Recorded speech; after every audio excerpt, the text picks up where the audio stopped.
নতুন নতুন ভালোবাসার গল্প পেতে আমাদের চ্যানেলটি সাবস্ক্রাইব করে পাশে থাকা বেল আইকনে ক্লিক করুন। ধন্যবাদ। জ্বলন্ত কয়লার উপর দিয়ে যদি খালি পায়ে হেঁটে যেতে পারো তবে তোমাকে স্ত্রী হিসেবে মেনে নিব। বিয়ের পর শ্বশুর বাড়িতে পা রাখার সাথে সাথে নিজের স্বামী হামিমের মুখে এমন কথা শুনে চমকে ওঠে আদিয়া।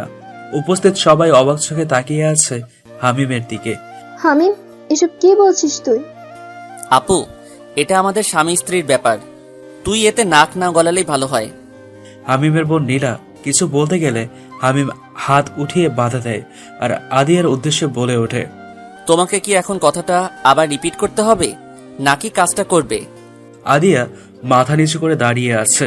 আপাতত আদিয়ার কিচ্ছু বলার নেই। এখন হামিম তাকে যা করতে বলবে তাকে সেটাই করতে হবে। আদিয়ার হাত পা বাঁধা, কিচ্ছু করার নেই তার।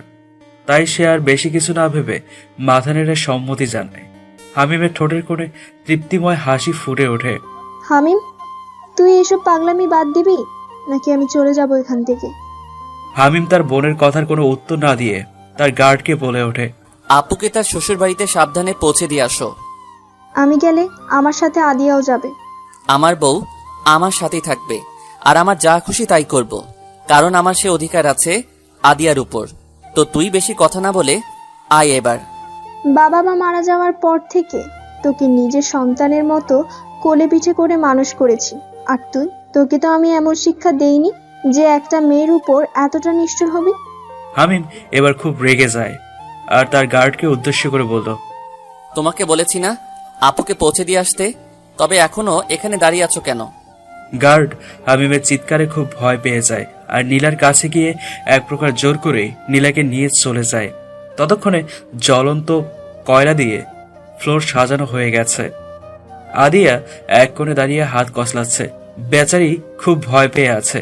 নিজের হাত কাটলেও যে মেয়ে সারা বাড়ি মাথায় তুলতো, আজ সেই মেয়ে নাকি জ্বলন্ত কয়লার উপর দিয়ে হেঁটে যেতে হবে। ভাবা যায়, কথাটা ভেবেই আদিয়ার বুকটা ভার হয়ে আসে। চোখ বেয়ে পানি গড়িয়ে গড়িয়ে পড়ছে। কই, তাড়াতাড়ি এসো, এমন ঢং করলে কয়লা তো ছায়ে পরিণত হবে। হামিমের কথায় আদিয়া কেঁপে ওঠে। তারপরও কাঁপা কাঁপা পায়ে জ্বলন্ত কয়লার দিকে এগিয়ে যায়। একটা সময় আদিয়া কয়লাগুলোর সামনে এসে দাঁড়ায়। এক পলক হামিমের দিকে তাকায়। এটা ভেবেছে হামিম তাকে আটকাবে, কিন্তু তার ভাবনা ভুল প্রমাণ করে হামিম চোখের ইশারায় আদিয়াকে বলে এগিয়ে যেতে। আদিয়ার চোখ দিয়ে দুফোঁটা জল গড়িয়ে পড়ে। আদিয়া চোখের পানিটা মুছে নেয় আর কিছু না ভেবে নিজেই মনে মনে বলে ওঠে, আদিয়া, এটা তুই করতে পারবি। এটা করলে হয়তো তুই সাময়িক কষ্ট পাবি, আর না করলে অনেক বড় ক্ষতি হয়ে যাবে। কথাগুলো নিজ মনে আওড়ে আদিয়া দুই হাত দিয়ে শাড়িটা ধরে উঁচু করে এক পা তুলে কয়লার উপর পা ফেলার জন্য, কিন্তু আদিয়ার সাহস হচ্ছে না, তাই আবারও পা নামিয়ে ফেলে। আদিয়া আবারও হামিমের দিকে তাকায়। তখন হামিম বাঁকা হেসে আদিয়াকে কিছু একটা দেখায়, যেটা দেখে আদিয়ার গলা শুকিয়ে যায়। আর কিছু না ভেবে কয়লাগুলোর উপরে এক পা ফেলে আর সাথে সাথে জ্ঞান হারায় সে। অতিরিক্ত ভয় আর মানসিক চাপ থেকে এমনটা হয়েছে। আদিয়া ফ্লোরে লুটিয়ে পড়ার আগেই হামিম এসে আদিয়াকে ধরে ফেলে আর কোলে তুলে নেয়। ড্রয়িং রুমে বসে একের পর এক শাড়ি দেখেই চলেছে হামিম, কিন্তু কোনোটাই তার মন মতো হচ্ছে না। অনেকগুলো দোকানদার তাদের দোকানের বেস্ট শাড়ি নিয়ে এসেছে, কিন্তু হামিমের সেসব কিছুই পছন্দ হচ্ছে না। এভাবে অনেকক্ষণ দেখার পরও যখন হামিম শাড়ি পছন্দ করতে পারলো না, তখন হামিম হার মেনে নিল। এসব তার দ্বারা সম্ভব নয়। আর সম্ভব হবেই বা কি করে? মেয়েদের জামা কাপড় নিয়ে তার কোনো আইডিয়া থাকলে তো। কখনো কোনো মেয়ের জন্য শাড়ি কিনেছে নাকি সে? হ্যাঁ। হামিম এবার বসা থেকে উঠে দাঁড়ায় আর কিচেন থেকে মলিকে, অর্থাৎ কাজের মেয়েকে নিয়ে আসে। দেখো তো এখানে কোন শাড়িটা ভালো, কোনটা আদিয়ার জন্য বেস্ট হবে। মলি হামিমের কথা শুনে যেন রাতের আকাশের সূর্য দেখতে পেল, এতটাই অবাক হয়েছে মলি। বিয়ের প্রথম দিন যিনি তার বউকে জ্বলন্ত কয়লার উপর দিয়ে হাঁটায়, সে নাকি তার বউয়ের জন্য শাড়ি কিনছে। মলি অবাক চোখে ড্যাব ড্যাব করে হামিমের দিকে তাকিয়ে আছে। হামিম এবার খুব বিরক্ত হয়। আমার দিকে তাকাতে বলিনি, শাড়ি দেখতে বলেছি তোকে। হামিমের কথাগুলো শুনে মলি নিজেকে সামলে আমতা আমতা করে বলে ওঠে, ছোট সাহেব, আমি তো শাড়ি পরি না, থ্রি পিস পরি, কোনোদিন শাড়ি কিনিও নাই। আমার সব কাপড় চোপড় তো নীলা ম্যাডামই আইনা দেয়, আমি কেমনে বৌমনের লাগিয়ে শাড়ি পছন্দ করবো? হামিম মলিকে ব্রেকে কিছু বলতে চায়, কিন্তু কিছু একটা ভেবে চুপ করে তার রুমের দিকে এগিয়ে যায়। হামিম তার রুমে এসে দেখে আদিয়া খাটে বসে তার পা দেখছে। হামিম পকেটে হাত দিয়ে ভ্রু কুচকে তাকায় আদিয়ার দিকে, আর আদিয়া ঘরে কারো উপস্থিতি বুঝতে পেরে দরজার দিকে তাকায় আর দেখে হামিম 3/4 প্যান্ট আর কালো গেঞ্জি পরে পকেটে হাত দিয়ে তার দিকে ভ্রু কুচকে তাকিয়ে আছে। আদিয়া সেটা দেখে খাট থেকে নেমে হামিমের সামনে দাঁড়ায়। আমার পায়ে কোনো পোড়া দাগ নেই কেন? আদিয়ার কথা শুনে হামিম হেয়ারি করে বলে, সেটা আমাকে জিজ্ঞেস না করে নিজের পাকে জিজ্ঞেস করো। দেখুন, আমি মজা করার মতো মুডে একদমই নেই। আমার তো খেয়ে দিয়ে কাজ নেই, তোমার সাথে মজা করব। এখন চলো আমার সাথে। আমি কোথাও যাব না আপনার সাথে। আগে বলুন, পায়ে কোনো পোড়া দাগ নেই কেন? আমার স্পষ্ট মনে আছে আমি চলন্ত কয়লার উপরে এক পা ফেলেছিলাম, তারপর কি হয়েছে জানা নেই। তো সেই হিসেবে তো আমার এক পায়ে পোড়া দাগ থাকবে, তাই না? আমার সাথে কেউ এভাবে কথা বলুক সেটা আমি একদমই পছন্দ করি না। প্রথমবার তাই কিছু বললাম না, কিন্তু নেক্সট টাইম এমন হলে আমার থেকে খারাপ কেউ হবে না। এখন চুপচাপ আমার সাথে চলো। হামিম কথাগুলো বেশ গম্ভীর হয়েই বলে, তাতে আদিয়া অনেকটা ভয় পায়। তাই আর কোনো কথা না বলে হামিমের পেছনে পেছনে যায়। এখান থেকে যে শাড়িগুলো পছন্দ হবে রেখে দাও। কিন্তু আমি তো শাড়ি পরি না। তোমার থেকে জানতে চাইনি আমি কি পরো আর কি পরো না। আমি তোমাকে যেটা করতে বলবো সেটাই করবে তুমি। তাই আজ থেকে তুমি শাড়ি পরবে, শাড়ি ব্যতীত কোনো কিছু যাতে পরতে না দেখি। তো চুপচাপ শাড়ি সিলেক্ট করো, বেশি কথা বলবে না। কথাগুলো বলেই হামিম তার ফোনটা নিয়ে চলে যায় সেখান থেকে। আর আদিয়া মন খারাপ করে শাড়ি দেখছে। আদিয়া না তো শাড়ি পরতে পারে আর না পরে সামলাতে পারে। বিয়েতে শাড়িটা পরতে যে কষ্ট করতে হয়েছে সেটা আদিয়া ছাড়া আর কেউ জানে না। কিন্তু হামিম যখন বলেছে তখন তার যত কষ্টই হোক না কেন সেটা আদিয়াকে করতে হবে, নয়তো হিতে বিপরীত হবে। তাই আদিয়া চুপচাপ শাড়ি দেখছে। রাত 12:20 হামিম তার ঘরে আসে আর এসে দেখে আদিয়া ঘরে নেই। হামিমের খুব রাগ হয়। হামিম রেগে ঘর থেকে বের হয়ে যায় আর সারা বাড়ি আদিয়াকে খোঁজে। প্রায় 15 মিনিটের মতো খোঁজার পরও যখন আদিয়াকে পায় না, তখন হামিম তার ঘরে আসে আর ফোনটা হাতে নেয় কাউকে কল দেওয়ার জন্য। কিন্তু তখন সে কিছু একটা আওয়াজ শুনতে পায়। হামিম আওয়াজটা কোন দিক থেকে আসছে সেটা বোঝার চেষ্টা করছে আর সেদিকে এগিয়ে যাচ্ছে। আওয়াজটা তারই ঘরে হয়েছে। তাই হামিম চারপাশটা ভালো করে দেখে ওয়াশরুমে যায় আর গিয়ে যা দেখে তা দেখার পর হামিম খুব জোরে একটা চিৎকার দেয়। চিৎকার দেওয়ার কারণ হলো তার সামনে আদিয়া আছে আর আদিয়ার হাতে তার ল্যাপটপ। এতটুকু অবধি ঠিক ছিল, কিন্তু তার ল্যাপটপের অবস্থা একদম নাজেহাল। ল্যাপটপ পানিতে চুপচুপ হয়ে আছে আর হয়তো ফ্লোরে পড়েছে, তার জন্য কিছুটা ফেটেও গেছে। আর এসব দেখেই আমি ওভাবে চিৎকার করে ওঠে। হামিম ওয়াশরুমে প্রবেশ করার পরপরই আদিয়া পেছনে ঘুরে যায় আর হামিম খুব রেগে তেড়ে যায় আদিয়ার দিকে। হামিম এক ঝটকায় আদিয়ার হাত থেকে তার ল্যাপটপটা ছিনিয়ে নেয়। আমার ল্যাপটপের এই অবস্থা কিভাবে হলো? কি করেছো তুমি এটার সাথে? খুব রেগে কথাগুলো বলে হামিম, আর আদিয়া ভয়ে গুটিয়ে রয়েছে। পেছনে হামিমের দিকে তাকাবার সাহসটুকু তার হচ্ছে না। আদিয়ার কোনো সাড়া না পেয়ে হামিম আরো রেগে যায় আর আদিয়ার হাত ধরে তার দিকে ঘোরায়। আদিয়ার দিকে তাকিয়ে হামিম অপ্রস্তুত হয়ে যায়। তাই হামিম আর কিচ্ছু না বলে গটগটিয়ে ওয়াশরুম থেকে এক প্রকার পালিয়ে যায়। সেটা দেখে আদিয়া যেন হাত ছেড়ে বাঁচে, কিন্তু তার এখন খুব লজ্জাও করছে। কি হলো এখন? কিভাবে যাবে সে হামিমের সামনে? অন্যদিকে হামিম সে তার রুম ত্যাগ করে সিঁড়ির কাছে এসে দাঁড়ায় আর 2 হাত দিয়ে চুলগুলো টেনে ধরে আর মনে মনে আদিয়ার 14 গোষ্ঠী উদ্ধার করে চলেছে। ইডিয়েট, একটা কোনো সেন্স নেই নাকি এইভাবে একটা ছেলের ওয়াশরুমে?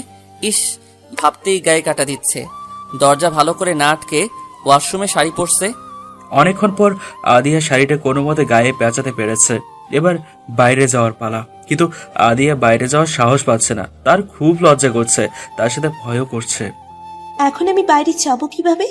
উনি হয়তো রুমেই আছেন, আর ওনার ল্যাপটপের যেভাবে 13টা বাজিয়েছি তাতে করে উনি তো খুব রেগে আছে। সামনে পেলেই কাছে চিবিয়ে খাবে, পুরোই ডাইনোসর। এমন অনেক কিছুই ভাবতে ভাবতে আদিয়া ওয়াশরুমের দরজাটা হালকা করে উকি দিয়ে পুরো ঘরটা একবার চোখ বুলিয়ে নেয়। না, কোথাও হামিম নেই। আদিয়া এবার হাফ ছেড়ে বাঁচে আর ওয়াশরুম থেকে বের হয়ে রুমের দরজাটা ভালো করে বন্ধ করে দেয় আর বিছানায় গায়ে এলিয়ে দেয়। আজ সে খুব ক্লান্ত, খুব ধকল গেছে আজ আদিয়ার ওপর। আদিয়া চোখ বন্ধ করার কিছুক্ষণের মধ্যে কিছুটা ভেসে ওঠে তার চোখের মধ্যে আর হুড়ুড়িয়ে শোয়া থেকে উঠে পড়ে। আল্লাহ, তুমি সহায়। দেখো, কোনো বিপদ যাতে কারো না হয়, কোনো নিষ্পাপ মানুষের যাতে কোনো ক্ষতি না হয়। কথাগুলো নিজ মনে আউড়ে আদিয়া নিজে উজু করে আসে আর তাহাজ্জুদের নামাজ আদায় করে নেয়। সকাল 7:56 আদিয়া এখনো গভীর ঘুমে আচ্ছন্ন। হঠাৎ দরজায় কেউ নক করে। আদিয়া লাফ দিয়ে বিছানা থেকে উঠে বসে, কারণ হামিম তাকে আগেই বলেছিল কেউ ডাকার আগে যাতে ঘুম থেকে উঠে বাগানে যায় আর বাগানের গাছগুলোতে যাতে সে পানি দেয়, কিন্তু আদিয়া সেটা পারেনি। আদিয়া তাড়াতাড়ি শাড়ি ঠিক করে বিছানা থেকে নামে এবং এক প্রকার দৌড়ে যায় দরজা খুলতে। আর দরজা খুলে দেখে তার সামনে হামিম দাঁড়িয়ে আছে, পকেটে হাত গোছে। আসলে রাতে ঘুমাতে দেরি হয়ে গেছিল, তাই সকালে তাড়াতাড়ি উঠতে পারিনি। আপনি একটু বসুন, আমি এক্ষুনি বাগানের গাছগুলোতে পানি দিয়ে আসছি। একদমই কথাটা বলে আদিয়া ঘর থেকে বের হতে যায় আর হামিম ডেকে উঠে থাকে। আদিয়া, হামিমের এমন শান্ত স্বরে কথা বলাটা আদিয়াকে ভয় পাইয়ে দেওয়ার জন্য যথেষ্ট। আদিয়া হামিমের সামনে দাঁড়ায়, মাথা নিচু করে। আপনি আমাকে এর জন্য যে শাস্তি দিবেন আমি সেটাই মাথা পেতে নিব, কিন্তু আপনি প্লিজ ওদের কোনো ক্ষতি করবেন না। হামিম আদিয়ার কথার কোনো পাত্তা না দিয়ে আদিয়ার হাত ধরে টেনে রুমে আনে আর দরজাটা লাগিয়ে দেয়। আদিয়া ভয়ের শুকনো ঠোক গিলে হামিম আদিয়ার সামনে আসতে আসতে তার পকেট থেকে রুমাল বের করে চোখটা বেঁধে নেয়। আদিয়া ভ্রুকুচকে তাকায় হামিমের দিকে আর বোঝার চেষ্টা করছে হামিম কি করতে চাইছে। হামিম আদিয়ার সামনে এসে আদিয়ার শাড়িটা এক টানে খুলে ফেলে। আদিয়া চোখ বড় বড় করে হামিমের দিকে তাকায়, চোখ যেন বেরিয়ে আসবে এক্ষুনি, এতটাই অবাক হয়েছে আদিয়া। হামিম শাড়িটা পরিয়ে দেওয়ার জন্য আদিয়ার গায়ে হাত দিতে গেলেই আদিয়া ছিটকে দূরে সরে যায়। আমি পড়তে পারবো, প্লিজ আপনি যান এখান থেকে। বেশি কথা না বলে সামনে আসো, নয়তো চোখের বাঁধন খুলে শাড়ি পরাবো, তারপর শাড়ি আজ তোমাকে পরিয়ে ছাড়বো আমি।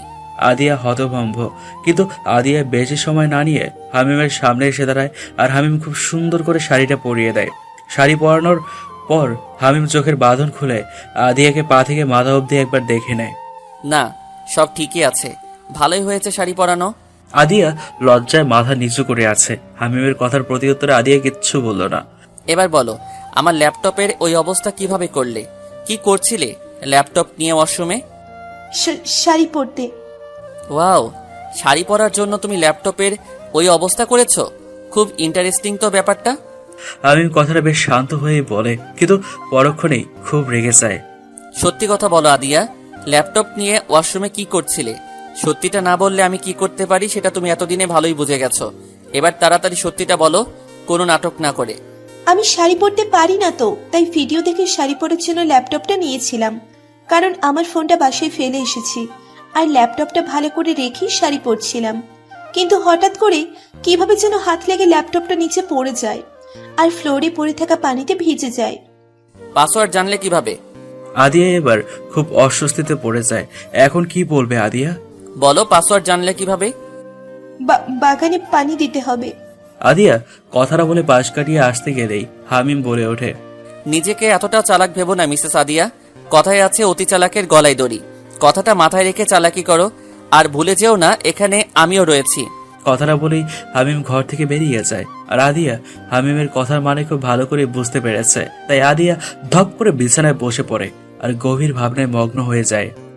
হামিম খাবার টেবিলে বসে তার বোন নীলার সাথে কথা বলছে আর মিটমিটিয়ে হাসছে। সামনেই আদিয়া বসে আছে আর হামিমের কথা শুনছে।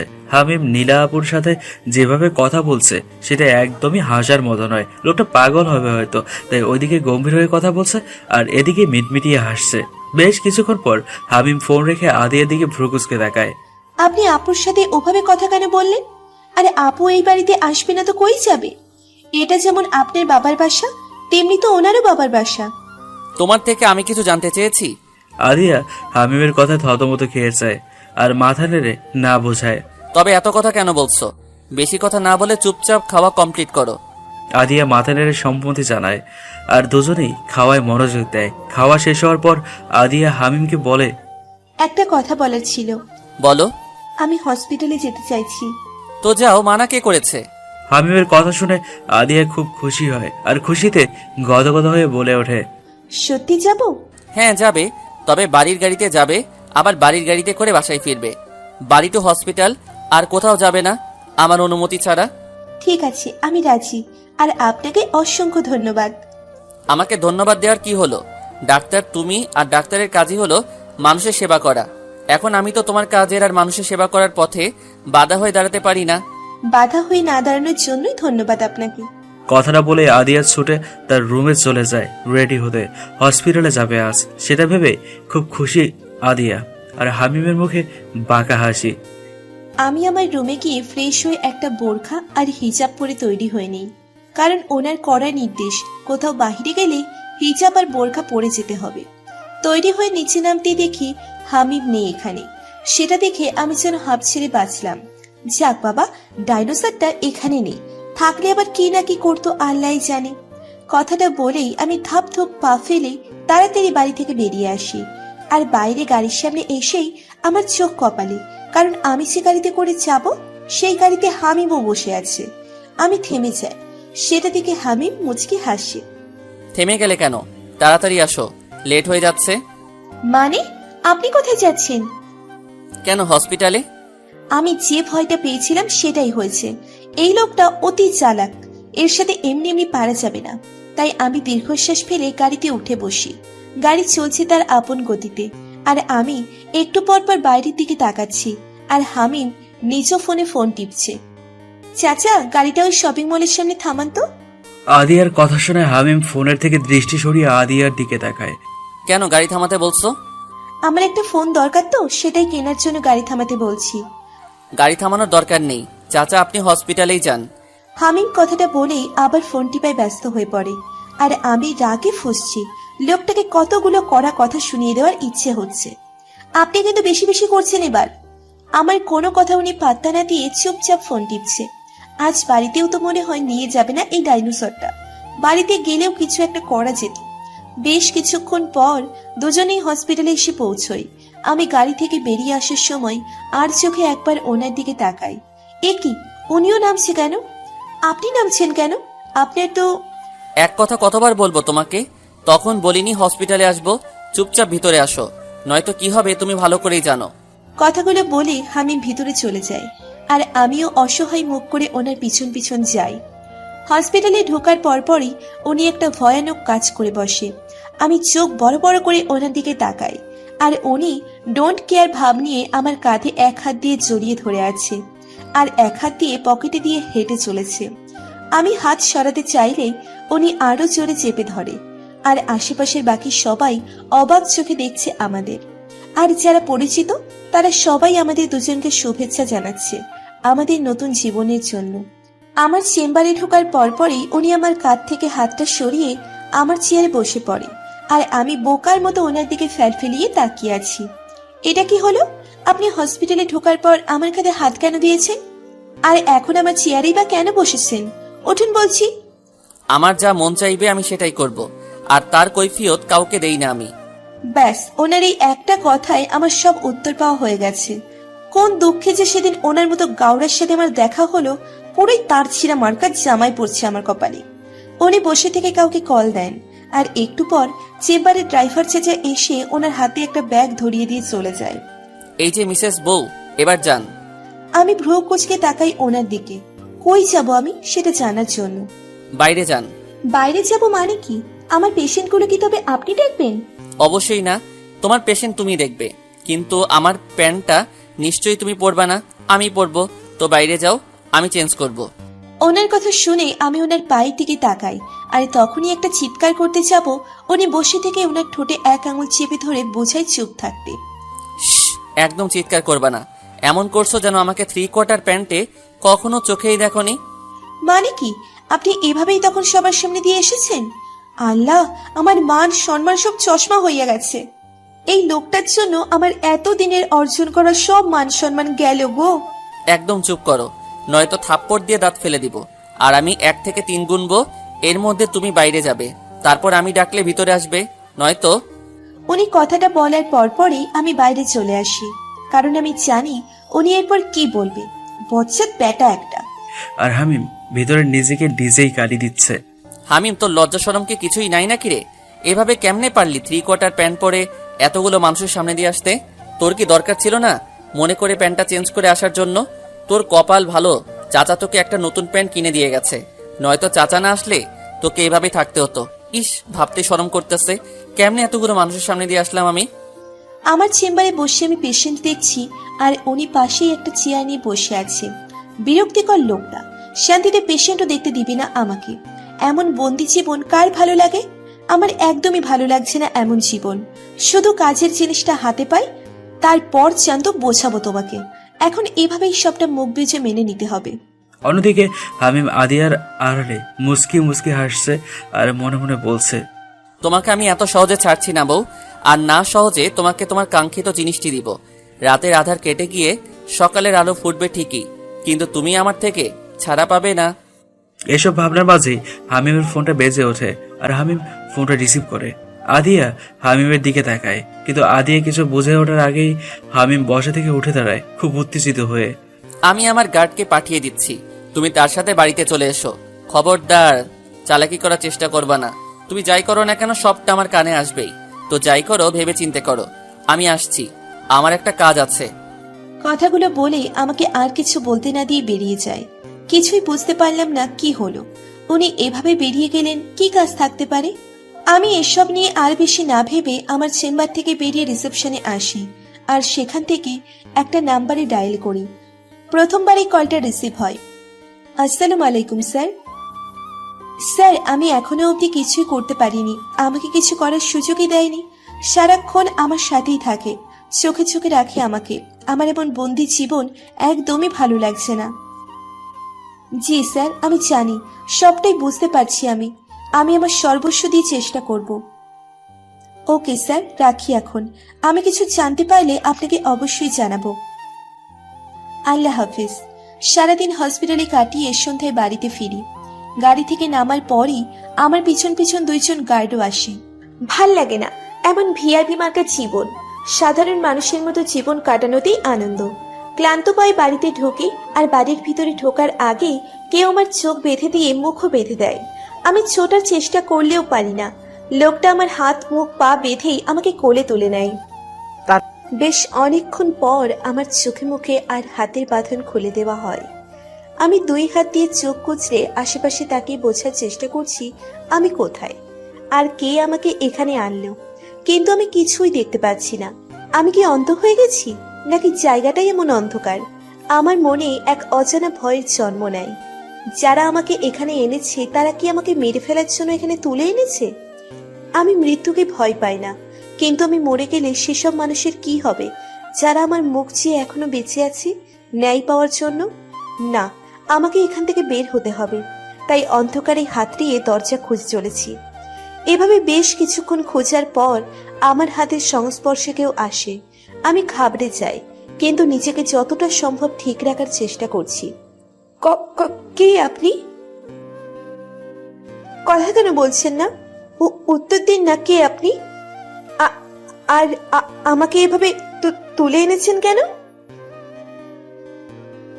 আমি কিন্তু পুলিশ ডাকবো। নিজে আগে ছাড়া পাও, তারপর না হয় পুলিশের কাছে যেও।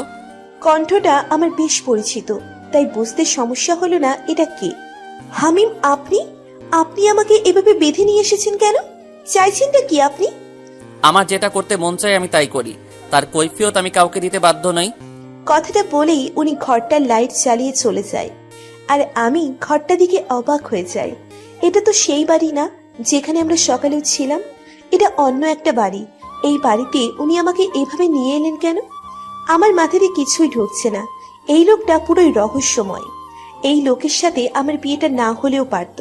আমি মাথায় হাত দিয়ে ধপ করে বিছানায় বসে পড়লাম আর ভাবতে লাগলাম আজ থেকে 2 মাস আগের কথা, যখন আমার জীবনে এই হামিম নামের লোকটার প্রবেশ ঘটে। 2 মাস আগে মামাতো বোনের বিয়ে খাওয়ার জন্য 4 দিনের ছুটি নিয়েছিলাম হসপিটাল থেকে। কিন্তু 2 দিন যেতে না যেতে হসপিটাল থেকে কল আসে এমার্জেন্সি যাওয়ার জন্য। আমিও তখন সাথে সাথে রওনা হই সোনারগাঁও থেকে ঢাকার উদ্দেশ্যে। আর হসপিটালে এসে আমি বাকরুদ্ধ হয়ে যাই, কারণ হসপিটালের মধ্যে একের পর এক রোগী ভর্তি হয়েই চলেছে। সবাই এদিক সেদিক ছুটোছুটি করছে। আমি সবটা জানার জন্য একজন নার্সকে ডাক দিই। কি হচ্ছে এখানে? এত রোগী হসপিটালে একসাথে কি হয়েছে?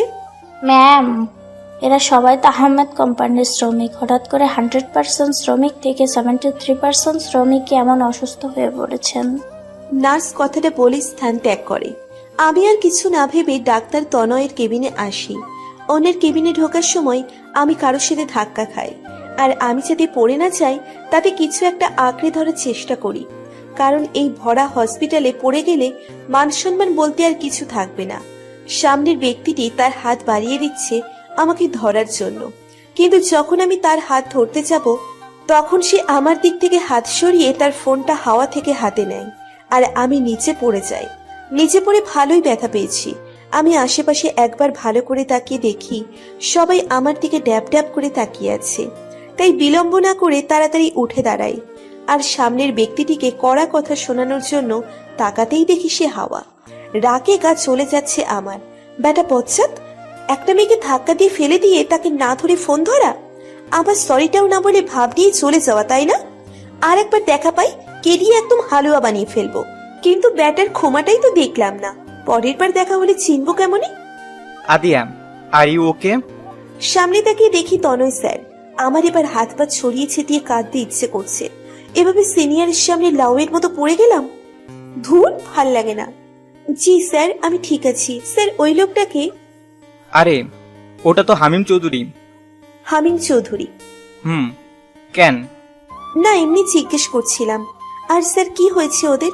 একের পর এক রোগী হসপিটালে এসেই চলেছে, বুঝলাম না কিছু। আসো আমার সাথে, দেখাচ্ছি তোমাকে। আমি স্যারের সাথে তার পিছন পিছন আসি।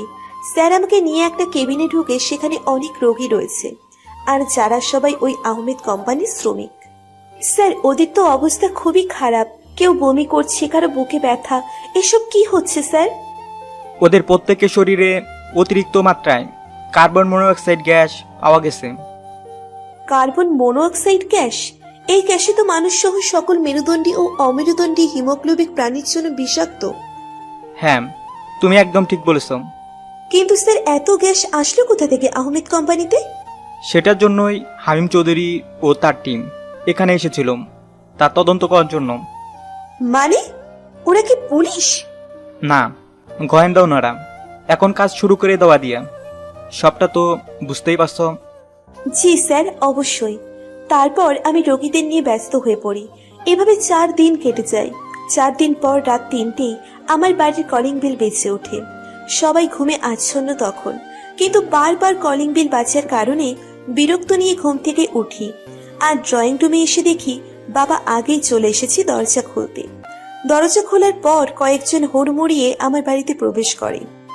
আরে কারা আপনারা? এভাবে আমার বাড়িতে কেন ঢুকছেন? বের হন, বের হন আমার বাড়ি থেকে। লোকগুলো ভিতরে ঢোকাতে আমি সামনে এগিয়ে যাই, আর লোকগুলো বাবার কথার উত্তর না দিয়ে উল্টে প্রশ্ন করে ওঠে। ডাক্তার আরিয়া সার্জিন আছে? আমি ডাক্তার আদিয়া সার্জিন। কি সমস্যা আপনাদের? এভাবে ভেতরে ঢোকার মানে কি? কারা আপনারা? আমাদের সাথে আপনাকে যেতে হবে। আপনার বিরুদ্ধে অ্যারেঞ্জ ওয়ারেন্ট আছে আমাদের কাছে। মাথা ঠিক আছে আপনাদের? কি বলছেন এসব? আমার মেয়ের বিরুদ্ধে অ্যারেস্ট ওয়ান্টেড আছে মানে কি? কি করেছে আমার মেয়ে? জানতে হলে আমাদের সাথেই আসুন। কথাটা বলেই লোকগুলো হাঁটা দেয় বাইরে, আর বাবা আমার কাছে আসে। লোকগুলোকে আর কি বলছে এসব আদিয়া? বাবা, আমি কিছু বুঝতে পারছি না, কি হচ্ছে এসব?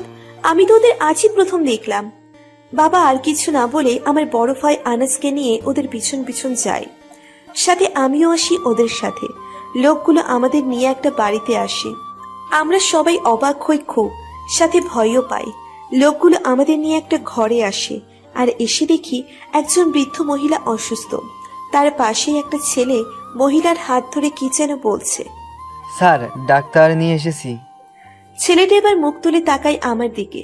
শ্যামলা বর্ণের ছেলেটা, মায়াবী মুখ, হাইট 6 ফুটের মতো হবে। ছেলেটা আমাকে দেখে আমার 2 হাত চেপে ধরে কান্না ছুটিত কণ্ঠে বলে ওঠে, আমার মা খুব অসুস্থ, প্লিজ আমার মাকে সুস্থ করে দিন। ছেলেটার মা অসুস্থ শুনে আমি কোনো কিছু না ভেবে ওনার মায়ের কাছে যাই, কারণ আমি একজন ডাক্তার, আর ডাক্তারের কাজই হলো মানুষের সেবা করা। ওনার শরীরে অনেক বেশি জ্বর, এই ওষুধগুলো এনে খাইয়ে দিবেন।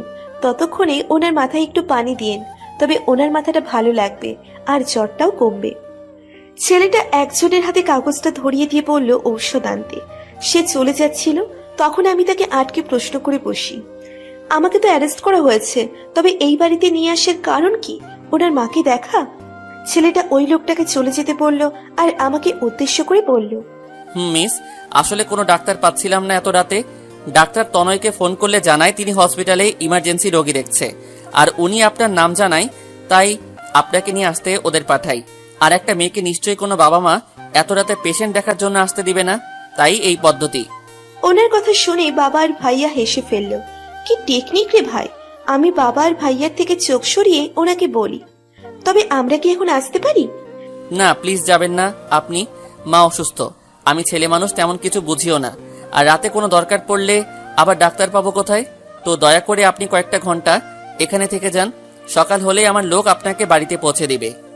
আমি ছেলেটার কথা শুনে বাবা আর ভাইয়ার দিকে তাকালে বাবা আশ্বস্ত করে থাকে যাওয়ার জন্য, তাই আমিও হ্যাঁ বলে দিই। সেদিন রাতে আমি, বাবা আর ভাইয়া ওই লোকটার বাড়িতেই ছিলাম। আমি ওনার মায়ের সাথে শুয়েছিলাম, আর বাবা ভাইয়া ওরা ওই ছেলেটার সাথে পাশের রুমে শুয়েছিল। মহিলাটিকে ঔষধ খাইয়ে দেওয়ার পর তিনি ঘুমিয়ে পড়েন, আর আমি ওনার মাথায় পানি দিয়ে জলপট্টি দিয়েছি সারা রাত। আমার সজাগ থাকার অভ্যেস আছে, তাই জেগে থাকতে কোনো সমস্যা হয়নি। সকালে উনি সজাগ হয়, আর ওনার মাথার কাছে আমাকে বসে থাকতে দেখে খুব অবাক হয়। তুমি এখনো যাওনি? এই তো এখনই চলে যাব, সকাল হওয়ার অপেক্ষাতেই ছিলাম। তা আপনি এখন কেমন আছেন? আলহামদুলিল্লাহ ভালো আছি মা। তোমাকে খুব কষ্ট দিলাম। আমার ছেলেটাও না একটা পাগল জানো, একটু জ্বর হলো কি না হলো তোমাকে এইভাবে তুলে নিয়ে এলো। আমি বারবার না করেছি, একটা মেয়েকে এত রাতে নিয়ে আসার দরকার নেই, কিন্তু কে শোনে কার কথা। আরে আন্টি, কোনো সমস্যা না, উনি যা করেছে একদম ঠিক করেছে। ওনার জায়গায় আমি থাকলে আমিও এটাই করতাম, কারণ কোনো সন্তানই তার বাবা মায়ের কষ্ট সহ্য করতে পারে না। আর আমিও তো একজন ডাক্তার, আমার দায়িত্বই হলো রোগীর সেবা করা। উনি এবার আমার গালে হাত দিয়ে বলে, তুমি খুব ভালো, খুব মিষ্টি, এমন একটা মেয়ে আমার হামিমের জন্য খুব দরকার। যখন আমি থাকবো না তখন যাতে সে হামিমকে আগলে রাখতে পারে। ওনার কথা শুনে আমি অপ্রস্তুত হয়ে পড়লাম, তাই কোনো মতে ওনার থেকে নিজেকে ছাড়িয়ে মুচকি হেসে চলে এলাম ঘর থেকে। আর পাশের রুমে উকি দিয়ে দেখি ভাইয়ের নাক ডোকে ঘুমাচ্ছে, আর বাবা রুমে নেই, তাই বাইরে চলে আসি বাবাকে খুঁজতে। আর এসে দেখি রাতের ছেলেটা রান্নাঘরে কি যেন করছে। আমি কৌতূহলী হয়ে ওনার কাছে গিয়ে দাঁড়াই। উনি আমাকে দেখে মুচকি হাসেন, আর এক বাটি গরুর মাংস আমার দিকে এগিয়ে দেয়। খেয়ে দেখুন তো একটু, সবকিছু ঠিক আছে কিনা।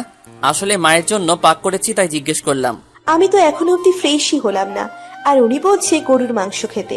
এখন যদি বলি ফ্রেশ হয়নি, তবে তো ভাববে মেয়েটা খচ্চর, এত বেলা হওয়ার পরও নাকি ফ্রেশ হয়নি। না বাবা থাক, এটা বলে কাজ নেই।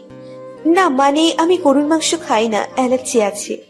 আল্লাহ মাফ করো, সকাল সকাল একটা মিথ্যা কথা বলে ফেললাম।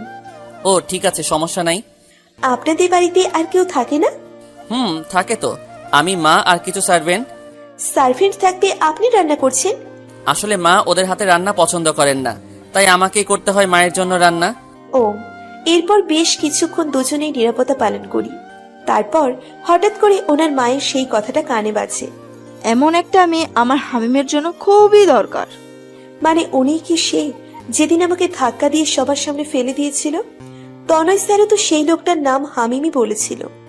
কথাটা মাথায় আসতেই মুহূর্তে মেজাজ খারাপ হয়ে গেল, কিন্তু আমি যতটা সম্ভব নিজেকে কন্ট্রোল করার চেষ্টা চালিয়ে ওনাকে প্রশ্ন করলাম, আচ্ছা আপনার নাম কি, আর কি কাজ করেন আপনি? উপস সরি, এতক্ষণ ধরে দুজন একসাথে আছি, অথচ আমার নামটাই আপনাকে বলা হয়নি। আমি হামিম, একজন ডিটেকটিভ। এইবার আমি শিওর এই ব্যাটাই সেদিন আমাকে ফেলে দিয়েছিল, আর ভাব নিয়ে আমাকে না ধরে তার ফোন নিয়ে চলে এসেছিল। দাঁড়া, দেখাচ্ছি মজা তোকে। কথাটা বলেই আশেপাশে চোখ বলিয়ে দেখি একে শায়েস্তা করার মতো কিছু পাই কিনা। তারপর চোখ চাই ময়দার বয়ামে। আমি তৎক্ষণাৎ সেটা নিয়ে ওনার উপর ঢেলে দিই। শোধ নিলাম সেদিন হসপিটালে ফেলে দেওয়ার জন্য। কথাটা বলে ভো দৌড় দিই, আর বাবা ভাইয়ার কাছে চলে আসি, আর খিলখিলিয়ে হেসে উঠি। ইস, একটা পিক তুলে নিলে মন্দ হতো না, পুরো সাদা ভূত হয়ে গেছে ময়দা দিয়ে। কথাটা বলে আবারও হাসিতে মেতে উঠি। অন্যদিকে হামিম এটার জন্য মোটেও প্রস্তুত ছিল না। হামিম স্ট্যাচু হয়ে দাঁড়িয়ে আছে ওভাবে। সে বোঝার চেষ্টা করছে এই মুহূর্তে ঠিক কি হলো তার সাথে। আর যখন বুঝতে পারলো তখন রেগে গেল খুব। ভূত। এত জোরে কারো গলা বেয়ে হামিম আশেপাশে তাকিয়ে দেখে মলি ফ্লোরে জ্ঞান হারিয়ে পড়ে আছে। সেটা দেখেই হামিম এক গ্লাস পানি নিয়ে মলির সামনে গিয়ে চোখে মুখে পানি ছিটিয়ে দেয়। একটু পর মলির জ্ঞান ফিরে। চোখের সামনে হামিমকে এই অবস্থা দেখে আবারও চিৎকার করে জ্ঞান হারায়। হামিম বেচারা পড়েছে ঝামেলায়, তাই হামিম তার ঘরে চলে গেল ফ্রেশ হতে। তারপর মলির কাছে যাবে, আর আদিয়াকে পরে দেখে নেবে, সে এমনটা মনস্থির করে। সেদিন আমরা হামিম আর ওনার মায়ের থেকে বিদায় নিয়ে বাড়িতে চলে আসি। হামিম আমাকে কিছু বলেনি সেদিন, সাথে বাবা আর ভাইয়া ছিল বলে। তবে আমি এখন মনে মনে খুব বেশি খুশি, কারণ প্রতিশোধ নিতে পেরেছি আমি। এরপর কেটে যায় আরো 2 দিন। এই 2 দিনে আহমেদ কোম্পানির অনেক শ্রমিক মারা গেছে, কেউ কোমায় আছে আর কেউ সুস্থ হয়েছে। এসবে মনটা বড্ড বেশি ভার হয়ে আছে। একদিন হসপিটালে একটা মিটিং ডাকা হয়, যেখানে হসপিটালের কয়েকজন ডাক্তার সহ আমিও সেখানে ছিলাম। মিটিং শেষ করে বের হয়ে আমার চেম্বারের দিকেই যাচ্ছিলাম, কিন্তু চেম্বারের সামনে হামিমকে দেখে ঘাবড়ে যাই আর উল্টো দিকে হাঁটা শুরু করি। এখন উনিও যদি প্রতিশোধ নেওয়ার জন্য আসে, তবে তো পুরো হসপিটালের সামনে আবারও আমার মান সম্মান নিয়ে টানাটানি পড়বে। কথাটা ভেবে হাঁটার স্পিড বাড়িয়ে দিই, কিন্তু বেশি দূর যেতে পারিনি। তার আগেই পেছন থেকে কেউ একজন বলে ওঠে, এত ভীত হয়ে ডাক্তার হলেন কিভাবে? কথাটাই কেমন অপমান বোধ হলো আমার, তাই রেগে পেছন ফিরে আঙ্গুল তুলে কিছু বলার জন্য তাকাতেই থমকে যায়। কারণ উনি আমার দিকে খুব রেগে তাকিয়ে আছে। উনি যেভাবে রেগে আছে তাতে ওনার কাছে আমার রাগ কিছুই না। কি সব হাওয়া ফুস কথা কেন বলছেন না মিস আদিয়া? আপনি যে ভীতু সেটা কি আবার প্রমাণ করার জন্য এভাবে ঘুটিয়ে রয়েছেন? আমি এবার কয়েকবার পিছিয়ে যাই আর রেগে বলি, আপনার মতো ডাইনোসর বচ্চাত ব্যাটাকে ভয় পেতে আমার বয়েই গেছে। কথাটা বলেই আবারও দৌড় লাগাই, আর উনি পেছন থেকে বোকার মতো তাকিয়ে রইল। এরপর কেটে যায় আরো 15 দিন। এই কদিনে হামিমের সাথে আমার বহুবার দেখা হয়েছে হসপিটালে। উনি আহমেদ কোম্পানির সেই কেসটার তদন্ত করার জন্য মাঝে মধ্যেই হসপিটালে আসতেন, এটা ওটা জানার জন্য। আর দুজন সামনাসামনি পড়লে দুজন এমন ভাব ধরতাম যেন কেউ কাউকে চিনেই না। ভালোই কাটছিল দিন, কিন্তু হঠাৎ একদিন হসপিটাল থেকে বাড়িতে এসে দেখি সেই আন্টিটা মানে হামিমের মা আমাদের বাড়িতে। ওনাকে দেখে যতটা না অবাক হয়েছি, তার চেয়ে বেশি অবাক হয়েছে ওনার সাথে হামিমকে দেখে। আসসালামু আলাইকুম আন্টি, কেমন আছেন আপনি? ওয়ালাইকুম সালাম। আমি ভালো আছি মা, কিন্তু তোমার সাথে অভিমান করেছি। কেন আন্টি, আমি কি কিছু করেছি? তুমি তো সেদিনের পর আর আমার সাথে দেখা করতেও গেলে না। হামিমকে কতবার বলেছি তোমাকে নিয়ে যেতে, কিন্তু তুমি নাকি খুব ব্যস্ত, তাই আসতে পারবে না। তাই আমিই চলে এসেছি তোমার সাথে দেখা করতে। খুব ভালো করেছেন আন্টি, আপনি একটু বসুন, আমি চেঞ্জ করে আসছি। কথাটা বলেই আমি হামিমের দিকে আর চোখে তাকিয়ে একটা ভেঙচি কেটে চলে আসি আর ফ্রেশ হয়ে জামা চেঞ্জ করে নিচে নেমে আসি। আর আসার পর যে কথাটা শুনি সেটা শোনার জন্য আমি প্রস্তুত ছিলাম না একদমই। বিয়ে মানে? কার বিয়ে? আদিয়া, তুই ভিতরে যা, তোর সাথে এটা নিয়ে পরে কথা বলছি। বাবা। ভেতরে যা। আমি আর কিছু না বলে আমার রুমে চলে আসি আর গভীর ভাবনায় মগ্ন হই। হঠাৎ বিয়ের কথা কেন বললো বাবা? এসব নিয়ে যখন ভাবছিলাম তখন ঘরে কারো প্রবেশ ঘটে। আমি মাথা তুলে তাকিয়ে দেখি হামিম। ওনাকে দেখে আমি খুব বেশি অবাক হই। আপনি আমার ঘরে কেন? আর দরজা কেন লাগাচ্ছেন? উনি আমার কথার কোনো উত্তর না দিয়ে দরজা আটকে খাটে বসে। উনি বসার সাথে সাথে আমি দাঁড়িয়ে যাই। কি করতে চাইছেন আপনি? তোমার সাথে কথা বলতে চাইছি। বাপরে, আপনি থেকে ডিরেক্ট তুমি? আর যাই হোক, নিজের হবু বউকে তো আর আপনি করে বলতে পারি না। হবু বউ মানে? কে আপনার হবু বউ? কেন তুমি? মাথা ঠিক আছে আপনার? কি সব আজে বাজে কথা বলে চলেছেন? নিচে তো শুনলেই বিয়ের কথা চলছে, আর সেটা তোমার আর আমার বিয়ের জন্য। আমি আপনাকে বিয়ে করব না। আপনাকে কেন, কাউকেই বিয়ে করব না আমি। আমি এখনই বাবার কাছে যাব। আদিয়া, এটা আমার মায়ের শেষ ইচ্ছে। শেষ ইচ্ছে মানে? মানে মায়ের ক্যান্সার, আর বেশি গেলে 1 মাস বাঁচবে। তারপর তাকে এই পৃথিবীর মায়া ত্যাগ করে চলে যেতে হবে পরকালে। ওনার কথা শুনে আমি খুব অবাক হই, তার সাথে খুব খারাপও লাগে। প্লিজ আদিয়া, আপনি এই বিয়েটা ভেঙে দিবেন না। আমার মায়ের কথা চিন্তা করে আপনি প্লিজ এই বিয়েটা করুন। আমার মার এই শেষ ইচ্ছেটা প্লিজ পূরণ করে দিন। আমি ওনাকে কিছু না বলে চুপ করে দাঁড়িয়ে থাকি। উনি আমার দিকে এক দৃষ্টিতে তাকিয়ে আছে আমার উত্তর জানার জন্য। বেশ কিছুক্ষণ চুপ থাকার পর আমি ওনাকে বলি, আমার একটু সময় দরকার, আমি আপনাকে পরে জানাচ্ছি। ঠিক আছে, সময় নিন আপনি, কিন্তু উত্তর যেন পজিটিভ আসে। তারপর উনি ঘর থেকে চলে যায় আর আমি ধপ করে বিছানায় বসে পড়ি। কি করব বুঝতে পারছি না আমি। এসব নিয়ে চিন্তা করতে করতে রাত গড়িয়ে সকাল হয়ে যায়। আমি সকালে হসপিটালে যাওয়ার জন্য রেডি হচ্ছি, তখন ফোনটা বেজে ওঠে। আসসালামু আলাইকুম, কে বলছেন? ওয়ালাইকুম আসসালাম, হামিম বলছি। জি বলুন। আমি আপনার সাথে আজ একটু দেখা করতে চাইছি। আপনার কি সময় হবে? হসপিটালে এখন খুব চাপ তো, মনে হয় না পারবো। জরুরি কোনো কথা? জরুরি কথা থাকলে আপনি হসপিটালে চলে আসুন, সেখানেই না হয় কথা হবে। আচ্ছা ঠিক আছে। তারপর ফোন রেখে নিচে এসে ডাইনিং টেবিলে বসার পর মা খাবার বেড়ে দেয়। আমার খাওয়ার মাঝে সেখানে বাবা উপস্থিত হয়। তোর সাথে আমার কিছু কথা আছে দিয়া। আমি জানি তুমি কি বলবে বাবা, আমার একটু সময় চাই। হাতে একদমই সময় নেই। হামিমের মা অসুস্থ, তাই তিনি চাইছেন দুদিনের মধ্যেই বিয়েটা সেরে ফেলতে। বাবা প্লিজ এটা নিয়ে এখন চাপ দিও না, আমি সময় চেয়েছি তো, আমাকে একটু ভাবার সময় দাও। আমি মত দেওয়ার আগে তোমরা কোনো সিদ্ধান্ত নিও না। কথাটা বলেই বাসা থেকে বেরিয়ে আসি। চেম্বারে বসে রোগী দেখছিলাম, তখন সেখানে উপস্থিত হয় হামিম। রোগী বিদায় করে ওনাকে বসতে বলি। কি খাবেন, চা না কফি? না কিছু লাগবে না, আমি এসেছি তোমার সাথে কথা বলতে, তো কথা বলেই চলে যাব। কি লোকরে বাবা, এক সময় তুমি বলে আর এক সময় আপনি বলে, মাথার নানপল্টুকে ঢেলা নাকি? যা ইচ্ছে হোক, এসব নিয়ে কথা বললেই কথা বাড়বে। তার থেকে ভালো শর্টকাটে কথা বলে বিদায় দিও ওনাকে। হ্যাঁ বলুন, কি বলতে চান আপনি? আমার মায়ের হাতে তো বেশি সময় নেই, তাই উনি চাইছে কাল পরশুর মধ্যে বিয়েটা যাতে হয়ে যায়। বাবা বলেছে আমাকে। আমি জানি তুমি এসবের জন্য প্রস্তুত নও, কিন্তু তারপরও আমি স্বার্থপরের মতো আমার মার শেষ ইচ্ছেটা পূরণ করার জন্য তোমার কাছে অনুরোধ করছি, রাজি হয়ে যাও। আমার মা তোমাকে দেখে মনে করছে তুমি সঠিক আমার জন্য, তুমি পারবে সারা জীবন আমার হাত ধরে একসাথে চলতে, তাই মায়ের শেষ ইচ্ছে হিসেবে তোমাকে নিজের ছেলের বউ হিসেবে পেতে চাইছে। আমি বুঝতে পারছি সবটা, কিন্তু আমি এখনই বিয়ে করতে চাইছি না। তারপরও একজন মৃত্যু পথযাত্রী মায়ের কথা ভেবে আমি বিয়েটা করব। সত্যি তুমি বিয়েটা করবে? করব। বুকের উপর থেকে একটা পাথর সরালে। আমি এখনই বাড়িতে গিয়ে মাকে জানাই, মা জানলে খুব খুশি হবে, আর বিয়ের আয়োজনও তো করতে হবে। তারপর উনি চলে যায়, আর আমি একটা দীর্ঘশ্বাস ফেলে কাজে মন দিই।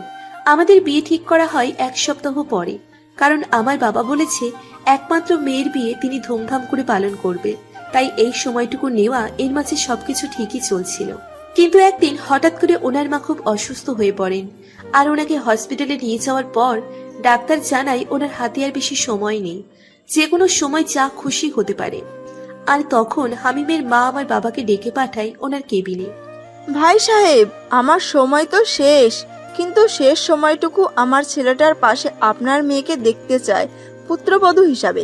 আপনি প্লিজ আমার এই ইচ্ছাটা পূরণ করুন, নয়তো মরেও শান্তি পাবো না। আপা আপনি এভাবে বলবেন না, আমি এক্ষুনি ওদের বিয়ের ব্যবস্থা করছি। অতঃপর আমাদের সেদিনই বিয়ে হয়ে যায় পারিবারিকভাবে। তার পরের দিনই ওনার মা মারা যায়।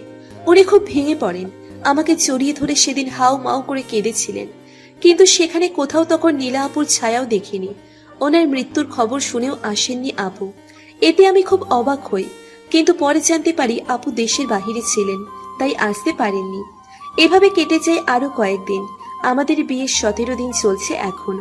হামিম এখন আমাদের বাড়িতেই থাকে, তবে উনি এক রুমে আর আমি আর এক রুমে। বাবা হামিমকে একা কিছুতেই ওই বাড়িতে থাকতে দিবেন না, তাই এখানে রেখে দেওয়া। আমি মাঝে মধ্যে হসপিটাল থেকে ওনার রুমে গেলে আমার সাথে কথা বলতো, খুব স্বাভাবিকভাবে। আবার উনিও আমার সাথে কথা বলার জন্য আমার রুমে যেতেন, আর বাড়ির কারোর সাথেই তেমন কথা বলতেন না। একদিন হসপিটাল থেকে বাড়িতে এসে ফ্রেশ হয়ে ওনার রুমে যাওয়ার সময় শুনতে পাই উনি কারোর সাথে ফোনে কথা বলছেন।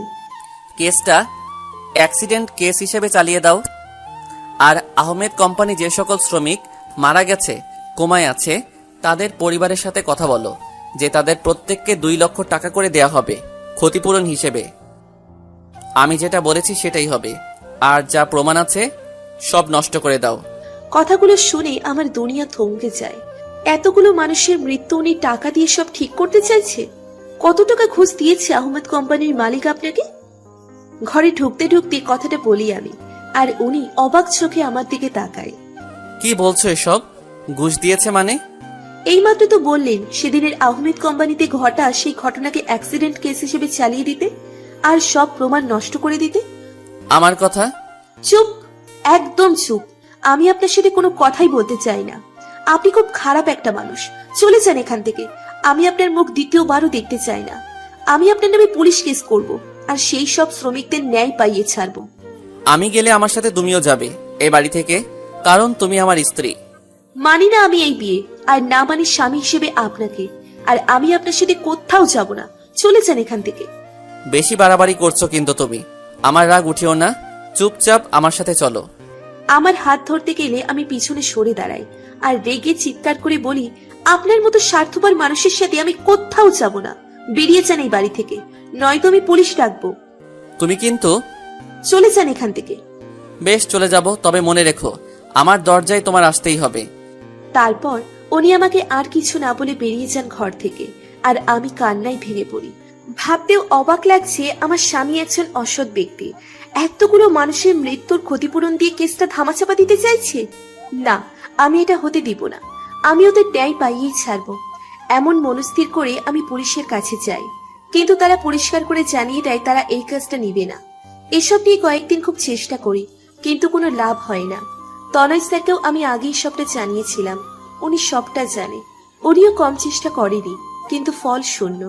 একদিন ওনার সাথে কথা বলছিলাম কিভাবে সেই শ্রমিকদের ন্যায় পাইয়ে দিব, অপরাধীদের শাস্তি দিব। তখন সেখানে উপস্থিত হয় হামিম। হামিমকে দেখে আমি খুব অবাক হই। তখন, আপনি এখানে কেন এসেছেন? আপনাকে বলেছি না আমি আপনার মুখ দ্বিতীয়বার আমি দেখতে চাই না। তারপরও কেন এসেছেন এখানে আপনি? উনি আমার কথা শুনে মুচকি হেসে বলে ওঠে, কি কোনো কিছু করতে পারলে না তো? কোনো পুলিশ কেসটা নিল না তো? আপনি কিভাবে জানলেন এসব? আপনি কি তবে এসবের পিছনে রয়েছেন? একদম ঠিক, আমি এসবের পিছনে রয়েছি। আমি না চাইলে কোনো পুলিশ কেসটা নিবে না, আর না তুমি কোনো প্রমাণ হাতে পাবে। আপনি চাইছেনটা কি? এভাবে এতগুলো মানুষের ক্ষতি কেন করছেন আপনি? কেন অপরাধীদের শাস্তি পাইয়ে দিচ্ছেন না? আমাকে চাইছেন মানে? মানে হলো আমি চাইছি তুমি বউ সাজে আমার সাথে আমার বাড়িতে যাবে, এবং আজ থেকে সেটাই হবে তোমার নিজ বাড়ি। আমি যাব না আপনার সাথে, আর খুব শীঘ্রই আপনি ডিভোর্স পেপার পেয়ে যাবেন। তুমি যদি আমার সাথে যাও তবে 1 মাসের মধ্যে তোমাকে আমি সমস্ত প্রমাণ হাতে দিব। কে কেন কিভাবে ওই শ্রমিকদের সাথে অমন করেছে সেসব তোমার হাতে পেয়ে যাবে। তবে তোমাকে কথা দিতে হবে তুমি আমার বাড়িতেই থাকবে নিজ ইচ্ছেতে। আমি কিছুক্ষণ এক মনে ভেবে উত্তর দিই, ঠিক আছে যাব আমি, তবে আজ নয়, কয়েকদিন পর। ঠিক আছে, সমস্যা নেই, তবে চালাকি করতে চেও না। তারপর উনি চলে আসে সেদিন, আর আমি নিজের মনের সাথে যুদ্ধ করে যাওয়ার জন্য প্রস্তুত হই। 1 মাসের ব্যাপার, সেটা দেখতে দেখতেই চলে যাবে। প্রমাণগুলো হাতে পেলেই আমি চলে আসব। আমার এই কাজে অনেকগুলো মানুষ ন্যায় পেয়ে যাবে, এমনটা ভেবে আমি রাজি হই ওনার বাসায় যাব। কয়েকদিন পর উনি আমার জন্য বউ সাজার জন্য শাড়ি গহনা পাঠায়, যেগুলো পরে ওনার বাড়িতে যেতে বলেছে আমাকে। আর এখান থেকে কোনো জামা কাপড় কসমেটিক্স নিতেও বারণ করেছে। আমিও তার পাঠানো শাড়ি গহনা দিয়ে তৈরি হয়ে নিই। আমার পরিবার কিছুই জানতো না যে আমার আর হামিমের মধ্যে সমস্যা ছিল, তাই যেতেও কোনো সমস্যা হয়নি। বাড়ি থেকে নিচে এসে দেখি উনি গাড়ি নিয়ে দাঁড়িয়ে আছে। আমি বাবা মা আর ভাইয়ের থেকে বিদায় নিয়ে ওনার পাশে বসে পড়ি। উনি আমার দিকে কিছুক্ষণ তাকিয়ে থেকে ড্রাইভারকে গাড়ি চালাতে বলেন। তারপর সেদিন ওনার বাড়িতে ঢোকার পর একটা মেয়েকে দেখতে পাই। উনি তখন ওই মেয়েটাকে দেখে আমাকে জ্বলন্ত কয়লার উপর দিয়ে হাঁটার জন্য বলে ওঠে। কথাটা শুনে খুব অবাক হয়েছিলাম, কারণ আমাদের মধ্যে তেমন কিছুই হয়নি যে স্ত্রী হিসেবে মেনে নিবেন না। উল্টে তিনি জোর করে আমাকে এখানে নিয়ে এসেছে। পরে ওদের কথাতে বুঝতে পারি মেয়েটা ওনার বড় বোন। আর সেদিন ওনার বোন বলেছিল ওনার বাবা মা ছোট থাকতে মারা গেছিল। তবে সেই মহিলা কে যে কয়েকদিন আগে মারা গেল? এমন নানা প্রশ্ন এখনো আমার মাথায় ঘোরে। তারপরও আমি ওই মানুষগুলোকে ন্যায় পাইয়ে দেওয়ার জন্য কয়লার উপর দিয়ে হেঁটে যেতে চেয়েছি। 1 পা দিয়েও ছিলাম, তারপর কি হয় মনে নেই। তবে জ্ঞান ফেরার পর পায়ে কোনো পোড়া দাগ দেখিনি, সেটাও আমার কাছে একটা রহস্য। আর সেদিন রাতে আমি ওনার ল্যাপটপটা শাড়ি পরার জন্য নেইনি। ওনার ল্যাপটপে ওই শ্রমিকদের দুর্ঘটনার প্রমাণ থাকতে পারে সেটা ভেবে নিয়েছিলাম, যাতে প্রমাণগুলো হাতে চলে আসে সেদিনই। কিন্তু কপাল খারাপ, তাই ল্যাপটপ ভেঙে চুরমার হয়ে গেছে। Flashback end. অতীতের কথা ভাবতে ভাবতে কখন ঘুমিয়ে পড়ি মনে নেই, কিন্তু হঠাৎ গালে কারো হাতের স্পর্শ পেয়ে কেঁপে উঠি। দিয়া ওঠো, খাবার এনেছি, খাবে চলো। হামিমের গলার স্বর পেয়ে আমি ঘুম থেকে লাফিয়ে উঠি। উনি সেটা দেখে মুচকে হাসি। খাবার নিয়ে চলে যান, খাবো না আমি। মায়ের খেতে না চাইলে চুপচাপ খেয়ে নাও। খাবার থেকে মায়ের খাওয়াই ভালো, কারণ এত এত প্রশ্ন মাথায় নিয়ে আমি খেতে পারবো না। কি প্রশ্ন জাগছে তোমার মনে? বললেই তো আর উত্তর দিবেন না, তো বলেও লাভ নেই। বলতেও তো পারি, তুমি বলেই দেখো না। সত্যি বলবেন? বলবো, তবে সেসব উত্তর দেওয়ার মতো হলে শুধু 2টা প্রশ্নের উত্তর দিব।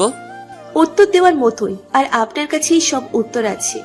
বেশ, তো বলো কি প্রশ্ন আছে? আর খাবারটা মুখে নিয়ে নাও। উনি আমার মুখের সামনে খাবার ধরে কথাটা বলে। আমিও কিছু না ভেবে ওনার হাত থেকেই খেতে শুরু করি। আর খেতে খেতেই ওনাকে প্রশ্ন করে উঠি, আপনার মা তো কয়েকদিন আগে মারা গেল, তবে সেদিন নীলা আপু কেন বলল বাবা মা মারা যাওয়ার পর ছোট থেকে উনি আপনাকে বড় করেছেন? উনি হঠাৎ আমাকে খাইয়ে দেওয়া বন্ধ করে এক দৃষ্টিতে আমার দিকে তাকিয়ে রইল। আমি ওই দৃষ্টির মানে বুঝলাম না, তবে বেশ কিছুক্ষণ পর উনি বলে উঠল, কয়েকদিন আগে যিনি মারা গেছে উনি আমার মা নন। ওনাকে আমি বৃদ্ধাশ্রম থেকে নিয়ে এসে মায়ের আসনে বসিয়েছি 2 বছর আগে। ছোট থাকতে মা বাবা মারা যান। প্রথম বাবা, তারপর মা। আমার মাকে আমি বড্ড বেশি ভালোবাসতাম, তাই মা মারা যাওয়ার পর মায়ের মৃত্যুটা আমাকে বড্ড বেশি আঘাত করে। তখন নিজেকে মানিয়ে নিতে চেয়েছিলাম, কিন্তু কোনোভাবেই পারছিলাম না। আপু আমাকে খুব ভালোবাসে, আপু আমাকে আগলে রাখতো সব কিছু থেকে, কিন্তু তারপরও আমি নিজেকে মানিয়ে নিতে পারিনি। একদিন একটা কেসের তদন্ত করার জন্য বৃদ্ধাশ্রমে যাই, আর সেখানে গিয়ে ওনাকে দেখে আমার মায়ের কথা মনে পড়ে খুব। মনে হচ্ছিল আমার মা বুঝি এখানেই রয়েছে। আমি প্রায় সময়ই ওখানে যেতাম, গিয়ে দেখা করে আসতাম ওনার সাথে। এভাবে ওনার প্রতি আমার মায়া দিন দিন বাড়তে থাকে। তাই আমি ওনাকে আমার বাড়িতে নিয়ে এসে মায়ের আসনে বসাই। আর এসব কিছুতে আপুর আপত্তি ছিল, তাই উনি মারা যাওয়ার পরও ওনাকে দেখতে আসেননি। উনি কথাগুলো বলার সময় চোখে পানি টলমল করছিল। আমারও চোখের করে পানি জমেছে। উনি নিজেকে সামলে আমার মুখের সামনে খাবার ধরে। আমিও ওনার দিকে তাকিয়ে খাবারটা খেয়ে নিই চুপচাপ। আরেকটা প্রশ্ন করতে পারবে? তাড়াতাড়ি করো, নয়তো আর উত্তর পাবে না। আমি ওনার কথা শুনে ভুলেই গিয়েছিলাম যে 2টা প্রশ্ন করতে পারবো। ওই দিন আমাকে জ্বলন্ত কয়লার উপর দিয়ে হেঁটে যেতে কেন বলেছিলেন? আমার এই কথাটা শোনার পর ওনার চোখ মুখের রং আবারও পাল্টে যায়। চোখ মুখ শক্ত করে বলে ওঠে, এই প্রশ্ন বাদ দিয়ে অন্য কোনো প্রশ্ন করো। আপনি না বললেন 2টা প্রশ্নের উত্তর দিবেন, তো দিন না উত্তর। এমন কেন করছেন বলুন তো? 2টা প্রশ্নের উত্তর যদি দেওয়ার মতো হয় তবে দিব বলছি, আর এটা উত্তর দেওয়ার মতো প্রশ্ন নয়, তো অন্য প্রশ্ন করো। বুঝতে পারলাম উনি এই প্রশ্নের উত্তর দিবে না, তাই অন্য প্রশ্ন করাই ভালো। তাতে করে একটা রহস্য ভেদ তো করতে পারবো, আর নয়তো এভাবেই রহস্যের মায়াজালে ঝুলে থাকতে হবে আমাকে। কি ভাবছো? না মানে ভাবছিলাম, তখন কিডন্যাপ করে এখানে নিয়ে এসেছিলেন কেন? ওই বাড়িতে আপু আর দুলাভাই এসেছে, তাই এখানে নিয়ে এসেছি। তোমাকে ভালো করে বললে তুমি আসতে না, তাই এভাবে নিয়ে আসা। কিন্তু আমি ওখানে থাকলে সমস্যা কি ছিল? অনেক সমস্যা ছিল, সেটা এখন তোমাকে বলা যাবে না। তাই চুপচাপ এবার শুয়ে পড়ো, আমি আসছি এখনই। মানে আপনি আসবেন কেন? বারে, আমার ঘর আমার বউ, তো আমি আসবো না নাকি? মানে আপনি আমার সাথে এক ঘরে থাকবেন নাকি? বউ থাকতে বউয়ের সাথে থাকবো না তো কি একা একা থাকবো?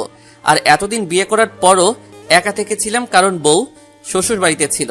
কিন্তু এখন তো তুমি আমার বাড়িতেই, আর গত রাতে একা শুতে দিয়েছি বলে যে আজও একা শুতে দিব, এতটাও ভালো আমি নই। তাই আজ আমি তোমার সাথেই থাকবো, আর তুমি থাকবে আমার বুকে। হা হা হা। না, আমি ঘুমাবো না আপনার সাথে। আস্তে চিল্লাও, কানের পর্দা ফেটে যাওয়ার উপক্রম। আমি শুবো না আপনার সাথে, চলে যান এখান থেকে। তোমার শুতে হবে না, আমি শুবো তোমার সাথে। কথাটা বলে উনি ঘর থেকে চলে যায়, আর আমি তাড়াতাড়ি বিছানা থেকে উঠে দরজা লাগিয়ে দিই, আর হাঁপ ছেড়ে নিশ্চিন্ত মনে হাত পা ছড়িয়ে শুয়ে পড়ি। হঠাৎ মাঝরাতে কারো গরম নিঃশ্বাসে ঘুম ভেঙে যায় আমার। আমি ধীরে ধীরে চোখ খুলে আমার উপর হামিমকে দেখে খুব জোরে একটা চিৎকার দিই। হামিম আমার চিৎকারে লাফিয়ে উঠে শোয়া থেকে।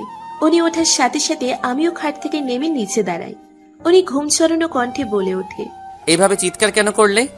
আমি ওনার কথার কোনো উত্তর না দিয়ে দরজার দিকে তাকিয়ে দেখি দরজা লাগানো। দরজা তো আমি তখন ভালো করেই লাগিয়েছি, তারপরও উনি ভিতরে আসলো কিভাবে? কি হলো, এভাবে চুপ করে দাঁড়িয়ে আছো কেন? বলবা তো কেন এভাবে চিৎকার করলে? আপনি এখানে কিভাবে এলেন? উড়ে এসেছি। মজা করছেন নাকি সত্যি? দেখুন, মজা করলে একদম মজা করবেন না, বলে দিচ্ছি। সত্যি করে বলুন, আপনি মানুষ না জিন? আমার শেষের কথাটা শুনে উনি বড় বড় চোখ করে তাকায় আমার দিকে। উনি আমার কথায় এতটাই অবাক হয়েছে, চোখ যেন বেরিয়ে আসবে। আমি আপনাকে ভয় পাই না একদমই। তাড়াতাড়ি বলুন, আপনি কে? কিভাবে এই ঘরে এলেন? নয়তো ভালো হবে না। একটা থাপ্পড় দিয়ে না সব দাঁত ফেলে দিব। যে কটা দাঁত পোকা খাইছে সেসব দাঁতও পড়ে যাবে থাপ্পড় দিলে। ওনার কথা শুনে আমার হাত আপনা আপনি বাম গালে চলে যায়। যা বাবা, এটা উনি জানলো কেমনে? কথা বলার সময় তো ওই দাঁতগুলো দেখা যায় না, তবে উনি জানলো কেমনে? আল্লাহ, এটা নিশ্চয়ই কোনো জিন ভূত হবে। আল্লাহ বাঁচাও, ভূত! কথাটা চিৎকার করে বলেই একটা দৌড় দিয়ে দরজার কাছে গিয়ে দরজা খুলি, আর আরেক দৌড়ে একদম নিচে চলে যায়। আর নিচে এসে দেখি আমার সামনে মলি, কিন্তু আমরা তো বাড়িতে না, এটা তো অন্য একটা বাড়ি। এই বাড়িতে মলি এলো কিভাবে? কিন্তু সেসব প্রশ্ন গুরুত্ব না দিয়ে আমি মলিকে চাপটে ধরি। আপামনি, কি হয়েছে? আপনি এইভাবে চিল্লাইতেছেন কেন? আমি মলিকে ভয় ভয় বলে উঠি, মলি, ভূত আছে আমার ঘরে, দরজা বন্ধ থাকার পরও ভিতরে চলে গেছে। আমার কথা শুনে মলি ঠক ঠক করে কাঁপাকাঁপি শুরু করে দিয়েছে। আপামনি, হাসতে কইছেন আপনি? এইখানে ভূত আছে। মাসখানিক আগে আমারেও দেখা দিছিল, সাদা একটা ভূত। মলির কথা শুনে আমার এবার বেশি ভয় করছে। আমাদের কথার মাঝেই হামিম রূপী সেই ভূত নিচে নেমে আসে, একদম আমার সামনে দাঁড়ায় বুকে হাত গুজে। ওনাকে আমার এত সামনে দেখে আমি উল্টে দৌড় দিই, কিন্তু বেশি দূর যেতে পারিনি। তার আগেই উনি আমাকে কোলে তুলে নেয়। হঠাৎ এরকম হওয়াতে আমি আরো বেশি ভয় পেয়ে যাই। মলি বাঁচাও, আমাকে, ভূত! আমার কথা শুনে মলিও জোরে ভূত বলে মাটিতে লুটিয়ে পড়ে। আমি চোখ বড় বড় করে একবার মলির দিকে তাকাই, তো একবার হামিম রূপী ভূতটার দিকে তাকাই। উনি একটা দীর্ঘশ্বাস ফেলে আমাকে কোল থেকে নামায়। আমি দৌড় দিতে গেলে আমার হাতটা ধরে রাখে। আমি হাত মোচড়ামুচড়ি করছি ছাড়াবার জন্য, কিন্তু একটা ভূতের কাছে আমার শক্তি নগণ্য। উনি পকেট থেকে ফোনটা হাতে নিয়ে কাউকে ফোন লাগায়। সেটা দেখে আমি আরো বেশি অবাক হয়ে যাই। ভূত কি ফোনও চালায়? ডিজিটাল বাংলাদেশে কি ডিজিটাল ভূতেরও উৎপত্তি হলো নাকি? আমি এসব ভাবছি, আর উনি এর মাঝে ফোনটা রেখে আমাকে আবারও কোলে তুলে নেয়। আমি কোল থেকে নামার জন্য ধস্তাধস্তি করে চলেছি, কিন্তু নামতে পারছি না। উনি ঘরে এসে আমাকে খাটে বসিয়ে দরজা বন্ধ করে দেয়। দেখুন, আমি কিন্তু কোনো ভূতের কোনো ক্ষতি করি নাই। আমাকে ছেড়ে দেন প্লিজ, আর আমার জামাইটাকেও ফিরিয়ে দেন প্লিজ। জামাই? আমার জামাইয়ের রূপ ধরে আসছে, নিশ্চয়ই আমার একমাত্র ডাইনোসর জামাইটাকে কোথাও রেখে এসেছেন, নয়তো আমি এত চিৎকার করলাম উনি এলো না কেন? প্লিজ আমার জামাইকে ফিরিয়ে দেন। চুপ, একদম চুপ, স্টুপিড কোথাকার। ভূত বলতে কিছু নেই, তাই এমন বোকা বোকা কথা আরেকবার বললে এমন থাপ্পড় দিব যে ভূত বলতে কোনো ওয়ার্ড আছে সেটাই ভুলে যাবে। আমাকে তোমার কোন অ্যাঙ্গেলে ভূত মনে হয়? Answer me. চুপ করে থাকবা না? ওনার ধমকে আমি এবার ভ্যা ভ্যা করে কেঁদে ফেলি। উনি হক চকিয়ে উঠে আমার কান্নার আওয়াজে, শারু, কেঁদো না, আর ধমক দিব না, তুমি শান্ত হও, কেঁদো না। শারু শব্দটা শুনে মনের ভিতর কেমন যেন একটা ভালো লাগা কাজ করলো। আমি কান্না ভুলে ওনার দিকে ফেল ফেলিয়ে তাকিয়ে আছি, আর উনি আমার চোখের পানি মুছে দেয়। তুমি এমন বোকা বোকা কথা বলছিলে, তার জন্যই তো এইভাবে ধমক দিতে হলো আমার, আর তোমাকে কাঁদতে হলো। আমি কোনো জিন কিংবা ভূত নই, আমি হামিম, তোমার একমাত্র স্বামী। আর রুমে আসার জন্য কি ভূত হতে হয় নাকি? বারান্দা আর এক্সট্রা চাবি আছে কি করতে? আল্লাহ বলুন, উনি মুচকি হেসে বলে ওঠে। আল্লাহ? হাতটা দিন আপনার। হাত দিয়ে কি করবা? দিন তো। তারপর উনি হাত দিলে আমি ওনার নখে চাপ দিয়ে ধরি। উনি ব্যথায় আউচ করে ওঠে, আর আমি বিশ্ব জয় করা হাসিতে মেতে উঠি। আমি এখন শিওর উনি কোনো জিন ভূত নয়, আমার একমাত্র স্বামী উনি। ব্যথা দিলা কেন? ব্যথা পেলেন বলেই তো শিওর হলাম আপনি কোনো জিন কিংবা ভূত নন। মানে হলো, ছোট থাকতে মামার বাসায় গেলে নানু বলতো ভূত জিন ধরলে নাকি হাতের নখে চাপ দিলে ব্যথা পায় না, তাই সেই টেকনিকটাই এখন ব্যবহার করলাম। উনি আমার মাথায় একটা ঠুকা মেরে বলে ওঠে, পাবনার পলাতক পাগল একটা। আমি ওনার কথায় তেলে বেগুনে চলে উঠি। এই, আপনি কাকে পাবনার পাগল বলছেন? হ্যাঁ, ঘুষি দিয়ে না একদম নাক বোঝা করে ফেলবো। তুমি পাবনার পাগল, আর দাও একটা ঘুষি, দেখি তোমার কত শক্তি। ওনার কথা শুনে দমে যায়, কারণ যতই হোক কেউ তাকে মারতে বলে মারা যায় না। তাই আমি চুপ করে বসে আছি, কিন্তু হঠাৎ করেই মনে পড়ে যায় উনি তো আমার উপরে ছিল তখন, কিন্তু কেন তখন ওভাবে শুয়েছিল? এই মিয়া, আপনি তখন আমার উপরে শুয়েছিলেন কেন? কোনো কুমতলবে তখন এমন করেছেন? দেখছিলাম তোমার কয়টা দাঁত পোকায় খেয়েছে। এই তুমি না একজন ডাক্তার, ডাক্তার হয়ে নিজের দাঁতের এহাল কেন? দেখুন, একদম দাঁত দিয়ে কথা বলবেন না। আমার দাঁত যথেষ্ট সুন্দর, ঠিক আছে? সেটা তো দেখতেই পারছি। হ্যাঁ, আপনার সাথে কথা বলে কোনো ফায়দা নেই। যান এই ঘর থেকে, ঘুমাবো আমি। আপনার সাথে কথা বললেই কথা বাড়বে, আর রাত পার হয়ে সকাল হয়ে যাবে। আমি এই ঘর থেকে কোথাও যাচ্ছি না। আমি আজ থেকে তোমার সাথে একই রুমে থাকবো। খেলবো না, টুকু থাকবো না আমি আপনার সাথে। বের হন এই ঘর থেকে। উনি আমার কথায় পাত্তা না দিয়ে আমাকে এক হাতে জড়িয়ে ধরে কিছুটা ধাক্কা দিয়ে বেডে ফেলে দেয়। আর উনি আমার পাশে শুয়ে পেছন থেকে এক হাত আমার গলায় আর এক হাত পেটে রেখে শুয়ে পড়ে। ওনার ছোঁয়ায় কেঁপে উঠি আমি, আর উনি মুচকি হেসে আমার কপালে একটা চুমু দিয়ে চোখ বন্ধ করে শুয়ে পড়ে। আমি ওনার আলতো ছোঁয়ায় একদম ফ্রিজড হয়ে যায়। কি হলো এটা? কি করলো এটা? সকালে কারো চিৎকারে ঘুম ভাঙে আমার। আমি চোখ খুলে তাকিয়ে অবাক হয়ে যাই, কারণ গতকাল উনি আমাকে যে বাড়িতে নিয়ে গিয়েছিল এটা সে বাড়ি নয়, এটা আগের সেই বাড়িটা। বুঝলাম না কিছু। রাতে ওই বাড়ি আর সকালে এই বাড়ি, উনি এমন কেন করছেন? এসব ভাবনার মাঝে আবার নিচ থেকে চিৎকারের আওয়াজ ভেসে আসে। আমি হুড়মুড়িয়ে দৌড়ে নিচে ড্রয়িং রুমে চলে আসি, আর এসে দেখি নীলা আপু এসেছে, আর হামিম নীলা আপুর সাথে রেগে কথা বলছে। বুঝি না বাবা, উনি আপুর সাথে এমন আচরণ কেন করে? নীলা আপু আমাকে দেখে আমার সামনে এসে গালে হাত দিয়ে বলে, কেমন আছো দিয়া? আমি কিছু বলবো তার আগেই হামিম আমাকে চিৎকার করে বলে ওঠে, এই, তুমি এখন এখানে দাঁড়িয়ে আছো কেন? সকালে ঘুম থেকে ওঠার পর কি তোমাকে এভাবে দাঁড়িয়ে থাকতে বলেছি আমি? না মানে আপু। চুপ, কোনো কথা না। তাড়াতাড়ি এখন ফ্রেশ হয়ে বাগানে যাও, আর প্রতিটা গাছে পানি দিয়ে আসবে, নয়তো সকালের খাওয়া বন্ধ। আপুর সামনে ওনার এমন কথাই আমি একটু অপমানিত বোধ করলাম। আপুর সামনে এভাবে না বললেও পারতেন উনি। আর গাছে পানি দেওয়ার পরও খাবো না আমি। একবেলা না খাওয়ার জন্য আর মরে যাব না। প্রমাণগুলো শুধু হাতে পাওয়ার অপেক্ষা করছি। তারপর আর ওনার এমন বাজে আচরণ সহ্য করতে হবে না। এসব ভেবে রাগে ফুঁসতে ফুঁসতে রুমে এসে ফ্রেশ হয়ে বাগানে চলে আসি। বাগানটা খুব বেশি বড় নয়, আবার খুব ছোটও নয়, কিন্তু বাগানটা বেশ গোছানো, আর নানা ধরনের গাছগাছালিও আছে। বেশ কিছুক্ষণ পর দেখি নীলা আপুর রাগে হনহনিয়ে গেট দিয়ে বের হচ্ছে। হামিম লোকটা বড্ড রহস্যময়, কেন যে নিজের আপুর সাথে এমন করছে বুঝতে পারছি না। এসব ভেবে একটা দীর্ঘশ্বাস ফেলে গাছগুলোতে পানি দিচ্ছিলাম, তখন পেছন থেকে কে যেন কোমরে চিমটি কাটে। আমি কোমরে হাত দিয়ে রেগে পিছনে তাকিয়ে দেখি হামিম। তার মানে উনিই চিমটি কেটেছে। রাগটা আবার মাথায় চড়ে বসলো। ওই মিয়া, আপনি চিমটি কাটলেন কেন? যখন তখন এমন খোঁজা মারেন কেন? উনি আমার রাগকে পাত্তা না দিয়ে উল্টে রেগে বলে ওঠে, কোমর দেখাতে বেশ ভালোই লাগে তাই না? কোমর থেকে যদি আরেকদিন কাপড় সরছে তো দেখো কি করি। আজ তো চিমটি কাটলাম, পরের বার ব্লেড চালাবো কোমরে। আমি ওনার কথা শুনে তাড়াতাড়ি কোমরের দিকে তাকাই, আর দেখি সত্যি সত্যি কোমর থেকে কাপড় সরে গেছে। আমি তাড়াতাড়ি হাত দিয়ে শাড়ি আঁকড়ে ধরলাম, যাতে কোমর দেখা না যায়।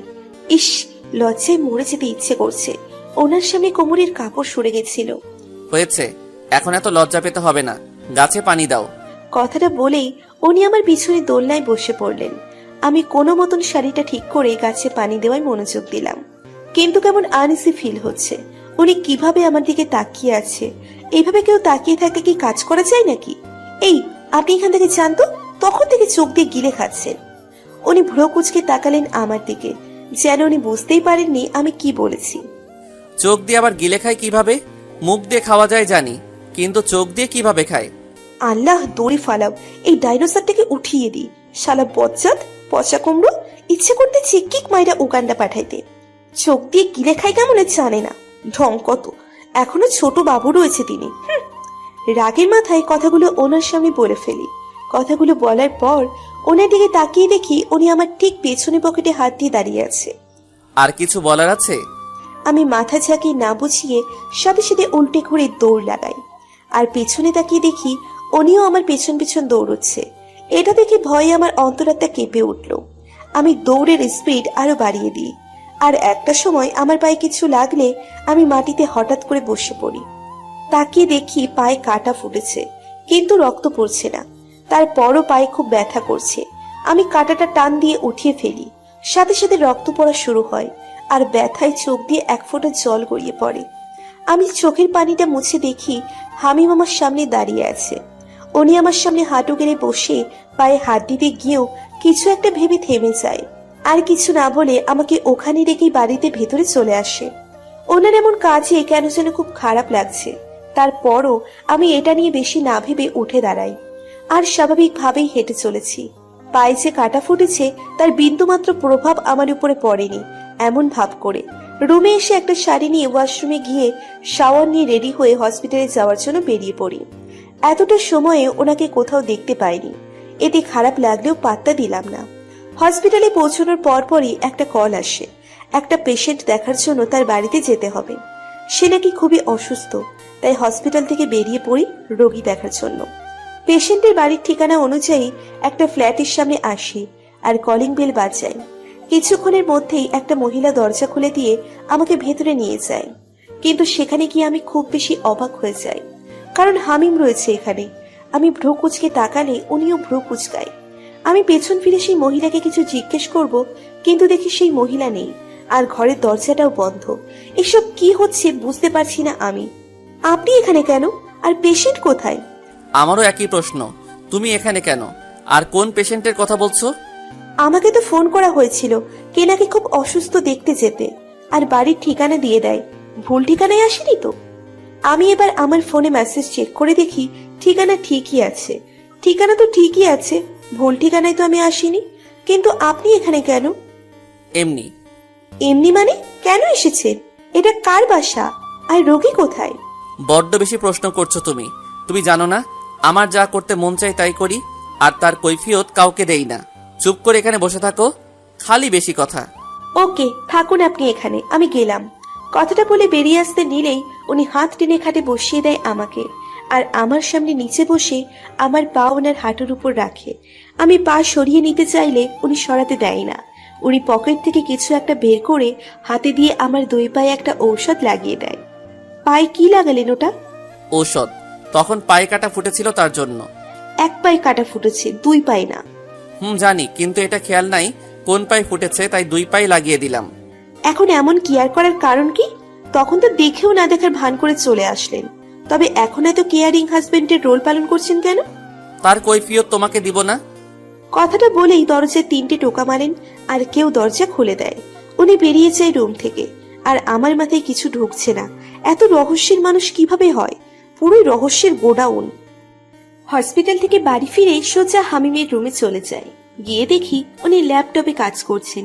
আমি রেগে ওনার সামনে দাঁড়াই। আহমেদ কোম্পানিটা তবে নীলা আপুদের? আর এসব কিছুর পিছনে তবে নীলা আপু আর তার হাজবেন্ড জড়িত, তাই না?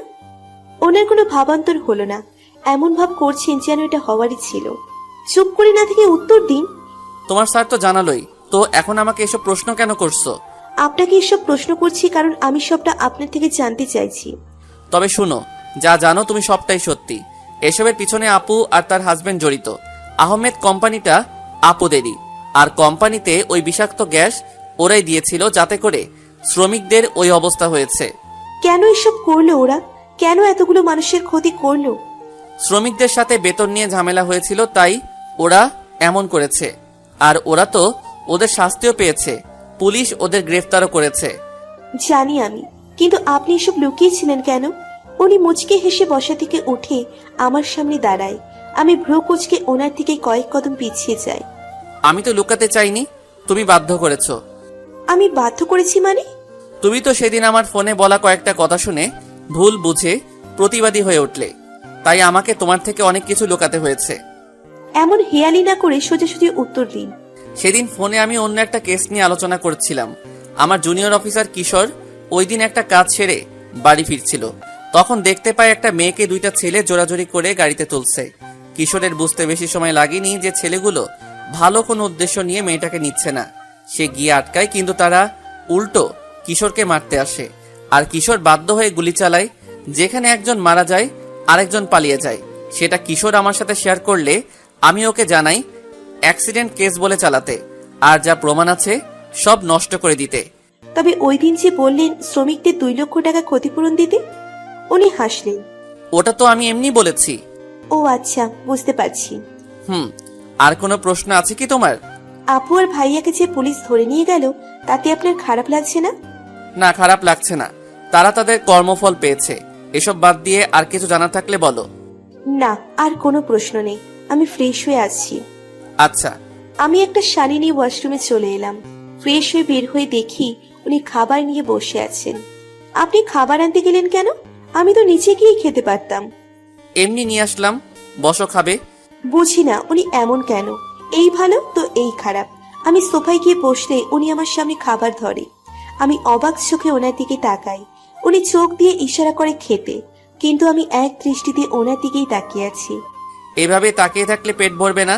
ওনার কথায় থতমত খেয়ে যাই আমি, আর চোখ নামিয়ে খাবারটা খেয়ে নিই। উনি আমাকে খাইয়ে দিচ্ছে আর এক দৃষ্টিতে তাকিয়ে আছে। ওনার চোখে কিছু একটা প্রকাশ করতে চাইছে, কিন্তু সেটা আমি বুঝতে পারছি না। উনি আমাকে খাইয়ে দিয়ে নিচে খেয়ে নেয়। উনি প্লেট নিয়ে উঠতে গেলে আমি আস্তে করে বলে উঠি, সরি। উনি আমার দিকে ভ্রু কুঁচকে তাকায়। আপনাকে ভুল বুঝে অপমান করার জন্য আমি খুবই দুঃখিত, ক্ষমা করে দিবেন প্লিজ। উনি আমার কথার উত্তরে শুধু মুচকি হেসে আমার কপালে আলতো করে চুমু দিয়ে চলে গেলেন।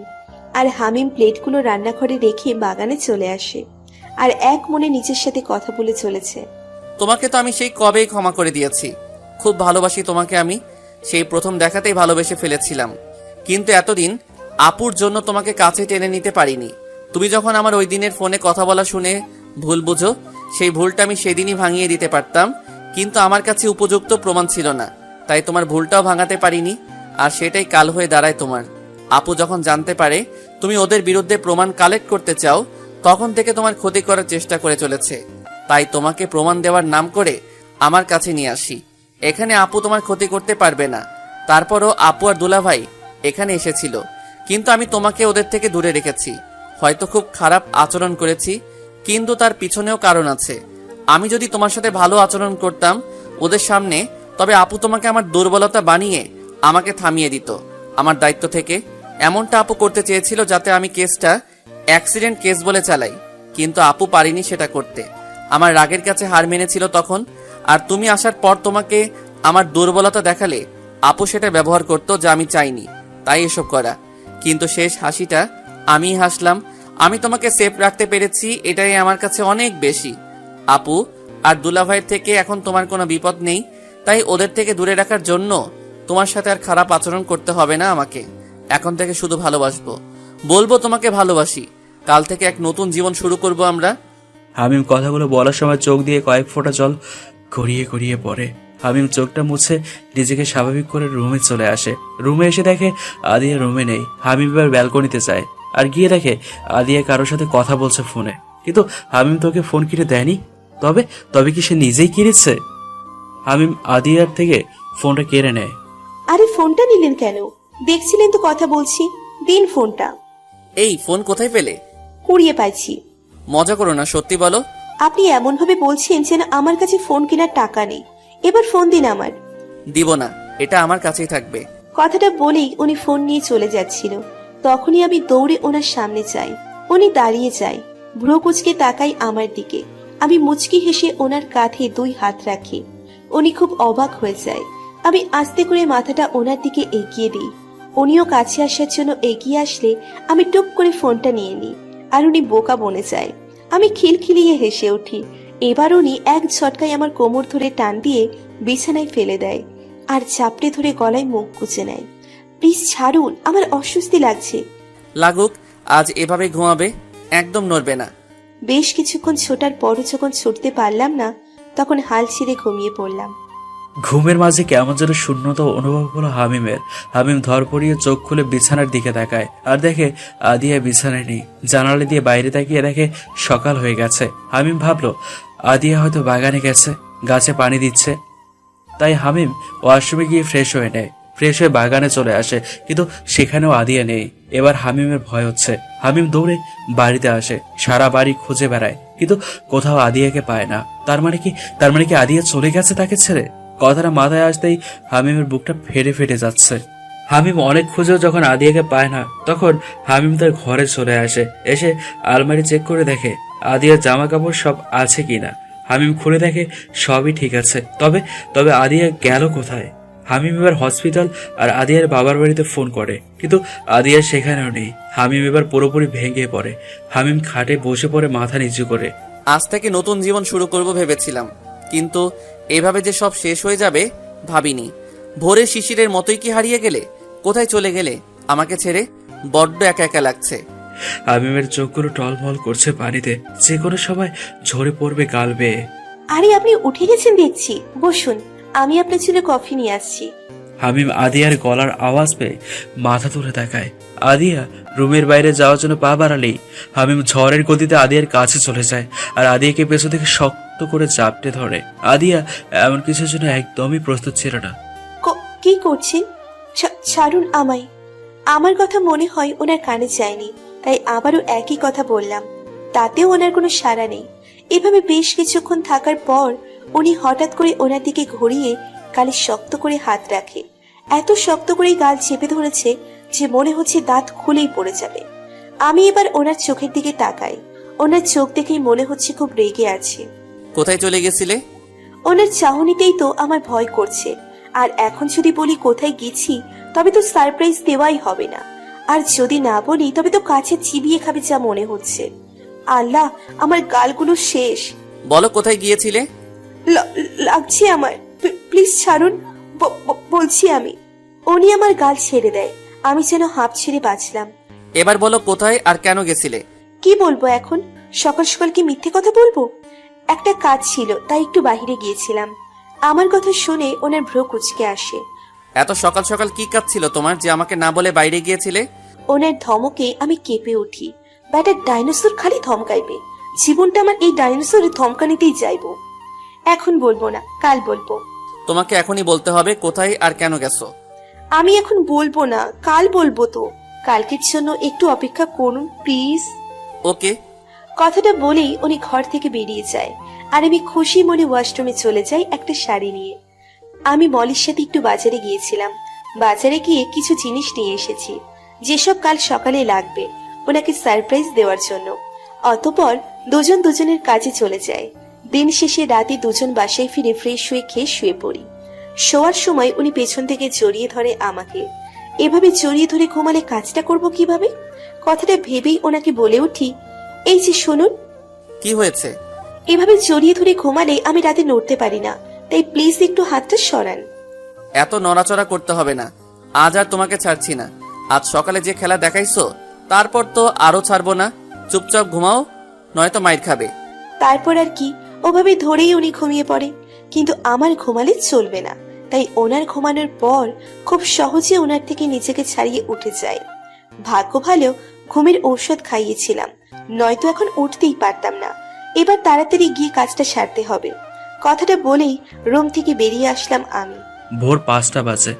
আদিয়া হামিমকে সেই কখন থেকে ডেকেই চলেছে, কিন্তু হামিমের কোনো সারা শব্দই নেই। থাকবে কিভাবে? বেচারা গত রাতে ঘুমের ওষুধ খাইয়ে ঘুমিয়ে পড়েছে, তো এত সকালে কি উঠতে পারবে নাকি? হ্যাঁ। এবার আদিয়া এক গ্লাস পানি হামিমের মুখে ঢেলে দেয় আর হামিম ঘুম থেকে লাফিয়ে ওঠে। কি হয়েছে? শরীর খারাপ লাগছে তোমার? আমি মাথা ঝাঁকিয়ে না বোঝাই। তবে কি হয়েছে? এভাবে পানি ঢাললে কেন ভোরবেলা? আমি ওনার হাতে একটা প্যাকেট ধরিয়ে দিয়ে বললাম, ফ্রেশ হয়ে এগুলো পরে বাগানে আসুন। কেন? যেটা বলছি আপাতত সেটাই করুন, গেলে সবটা জানতে পারবেন। উঠুন তাড়াতাড়ি আর তৈরি হন জলদি। উনি আমার কথা মতো ওয়াশরুমে চলে যায় আর আমি অন্য একটা রুমে গিয়ে শাড়ি পরে বাগানে চলে যাই। বেশ অনেকক্ষণ পর হামিম সাদা রঙের একটা পাঞ্জাবি আর পায়জামা পরে বাগানে চলে আসে। বাগানে পা রাখার সাথে সাথে হামিম চারপাশে তাকিয়ে অবাক হয়ে যায়। বাগানটা খুব সুন্দর করে সাজানো। বাগানের ঠিক মাঝখানে একটা উঁচু জায়গায় আদিয়া সুন্দর একটা শাড়ি পরে দাঁড়িয়ে আছে। হামিম মুচকি এসে সামনে এগোয় আর আদিয়া হামিমকে দেখে ছোটখাটো একটা ক্রাশ খায়। আদিয়ার সামনে হামিম দাঁড়ালে আদিয়া হাত বাড়িয়ে হামিমকে উপরে তুলে নেয়। হামিমকে উপরে ওঠানোর পরপরই আদিয়া হামিমের হাতটা ধরে হাঁটু গেড়ে বসে পড়ে। হামিম অবাক চোখে আদিয়ার দিকে তাকায়। আপনার বাবুর আম্মু হতে চাই, দিবেন কি আমাকে সেই অধিকার? আদিয়ার কথা শুনে হামিম যেন বিশ্বাসই করতে পারছে না। হামিম অবাক দৃষ্টিতে তাকিয়ে রয়েছে আদিয়ার দিকে। আদিয়া আবারও বলে ওঠে, ভালোবাসি আপনাকে। হামিম এবার কোনো কিছু না বলে আদিয়ার সামনে হাঁটু গেড়ে বসে আদিয়াকে শক্ত করে জড়িয়ে ধরে। আদিয়া তার উত্তর পেয়ে গেছে। আদিয়াও হামিমকে জড়িয়ে ধরে। আদিয়া জড়িয়ে ধরলে হামিম আদিয়ার গালে হাত দিয়ে সারা মুখে ভালোবাসার পরশ এঁকে দেয়। আদিয়া চোখ বন্ধ করে হামিমের প্রতিটা স্পর্শ উপভোগ করছে। আমিও খুব খুব খুব বেশি ভালোবাসি তোমাকে। প্লিজ আমাকে কখনো একা করে দিও না, তাহলে আমি নিঃস্ব হয়ে যাব। তোমাকে ছাড়া আমার চলবে না। জানি আমি। পরশু রাতে আপনি বাগানে এসে যা বলেছেন সবটাই শুনেছি আমি। হামিম আদিয়ার দিকে অবাক হয়ে তাকালে আদিয়া বলে ওঠে, হ্যাঁ, আমি সবটা শুনেছি, আর তাই আজ আপনাকে আমার মনের কথা বলার সাহস পেয়েছি। আমিও আপনাকে ভালোবেসে ফেলেছি। আমাদের বিয়ে হওয়ার পরই ভালোবেসে ফেলি আপনাকে, কিন্তু ভয় বলতে পারিনি কখনো। আর কাল আপনার কথা শুনে আমি সাহস পেয়েই আজ মনের কথা বলে ফেললাম। উনি আবারও আমাকে শক্ত করে জড়িয়ে ধরে। এভাবে কিছুক্ষণ থাকার পর হামিম আমাকে ছেড়ে কোলে তুলে নেয়। আমি ওনার গলা জড়িয়ে ধরি। উনি আমাকে দোলনায় বসিয়ে আমার কোলে মাথা রেখে শুয়ে পড়ে। চুলে একটু হাত বুলিয়ে দাও না। আমি মুচকি হেসে ওনার চুলে হাত বুলিয়ে দিচ্ছি, আর উনি এক দৃষ্টিতে আমার দিকে তাকিয়ে আছে। আজকের এই ভোর আমার জীবনের বেস্ট একটা মুহূর্ত। কখনো ভুলবো না আজকের কথা আমি। ইস, সময়টা যদি এখানে থেমে যেত কতই না ভালো হতো। আমি ওনার কথায় শুধু মুচকি হাসছি। উনি এবার বেশ আবেগ মিশ্রিত গলায় বলে ওঠে, সারা জীবন ভালোবেসে আমার হয়ে থেকো, আমিও ভালোবেসে তোমায় আমার করে রাখবো। আমি ওনার কথায় মুচকি হেসে ওনার কপালে একটা ভালোবাসার পরশ এঁকে দিই। হামিম তার উত্তর পেয়ে গেছে। এভাবেই ভালো থাকুক প্রতিটা ভালোবাসার মানুষ।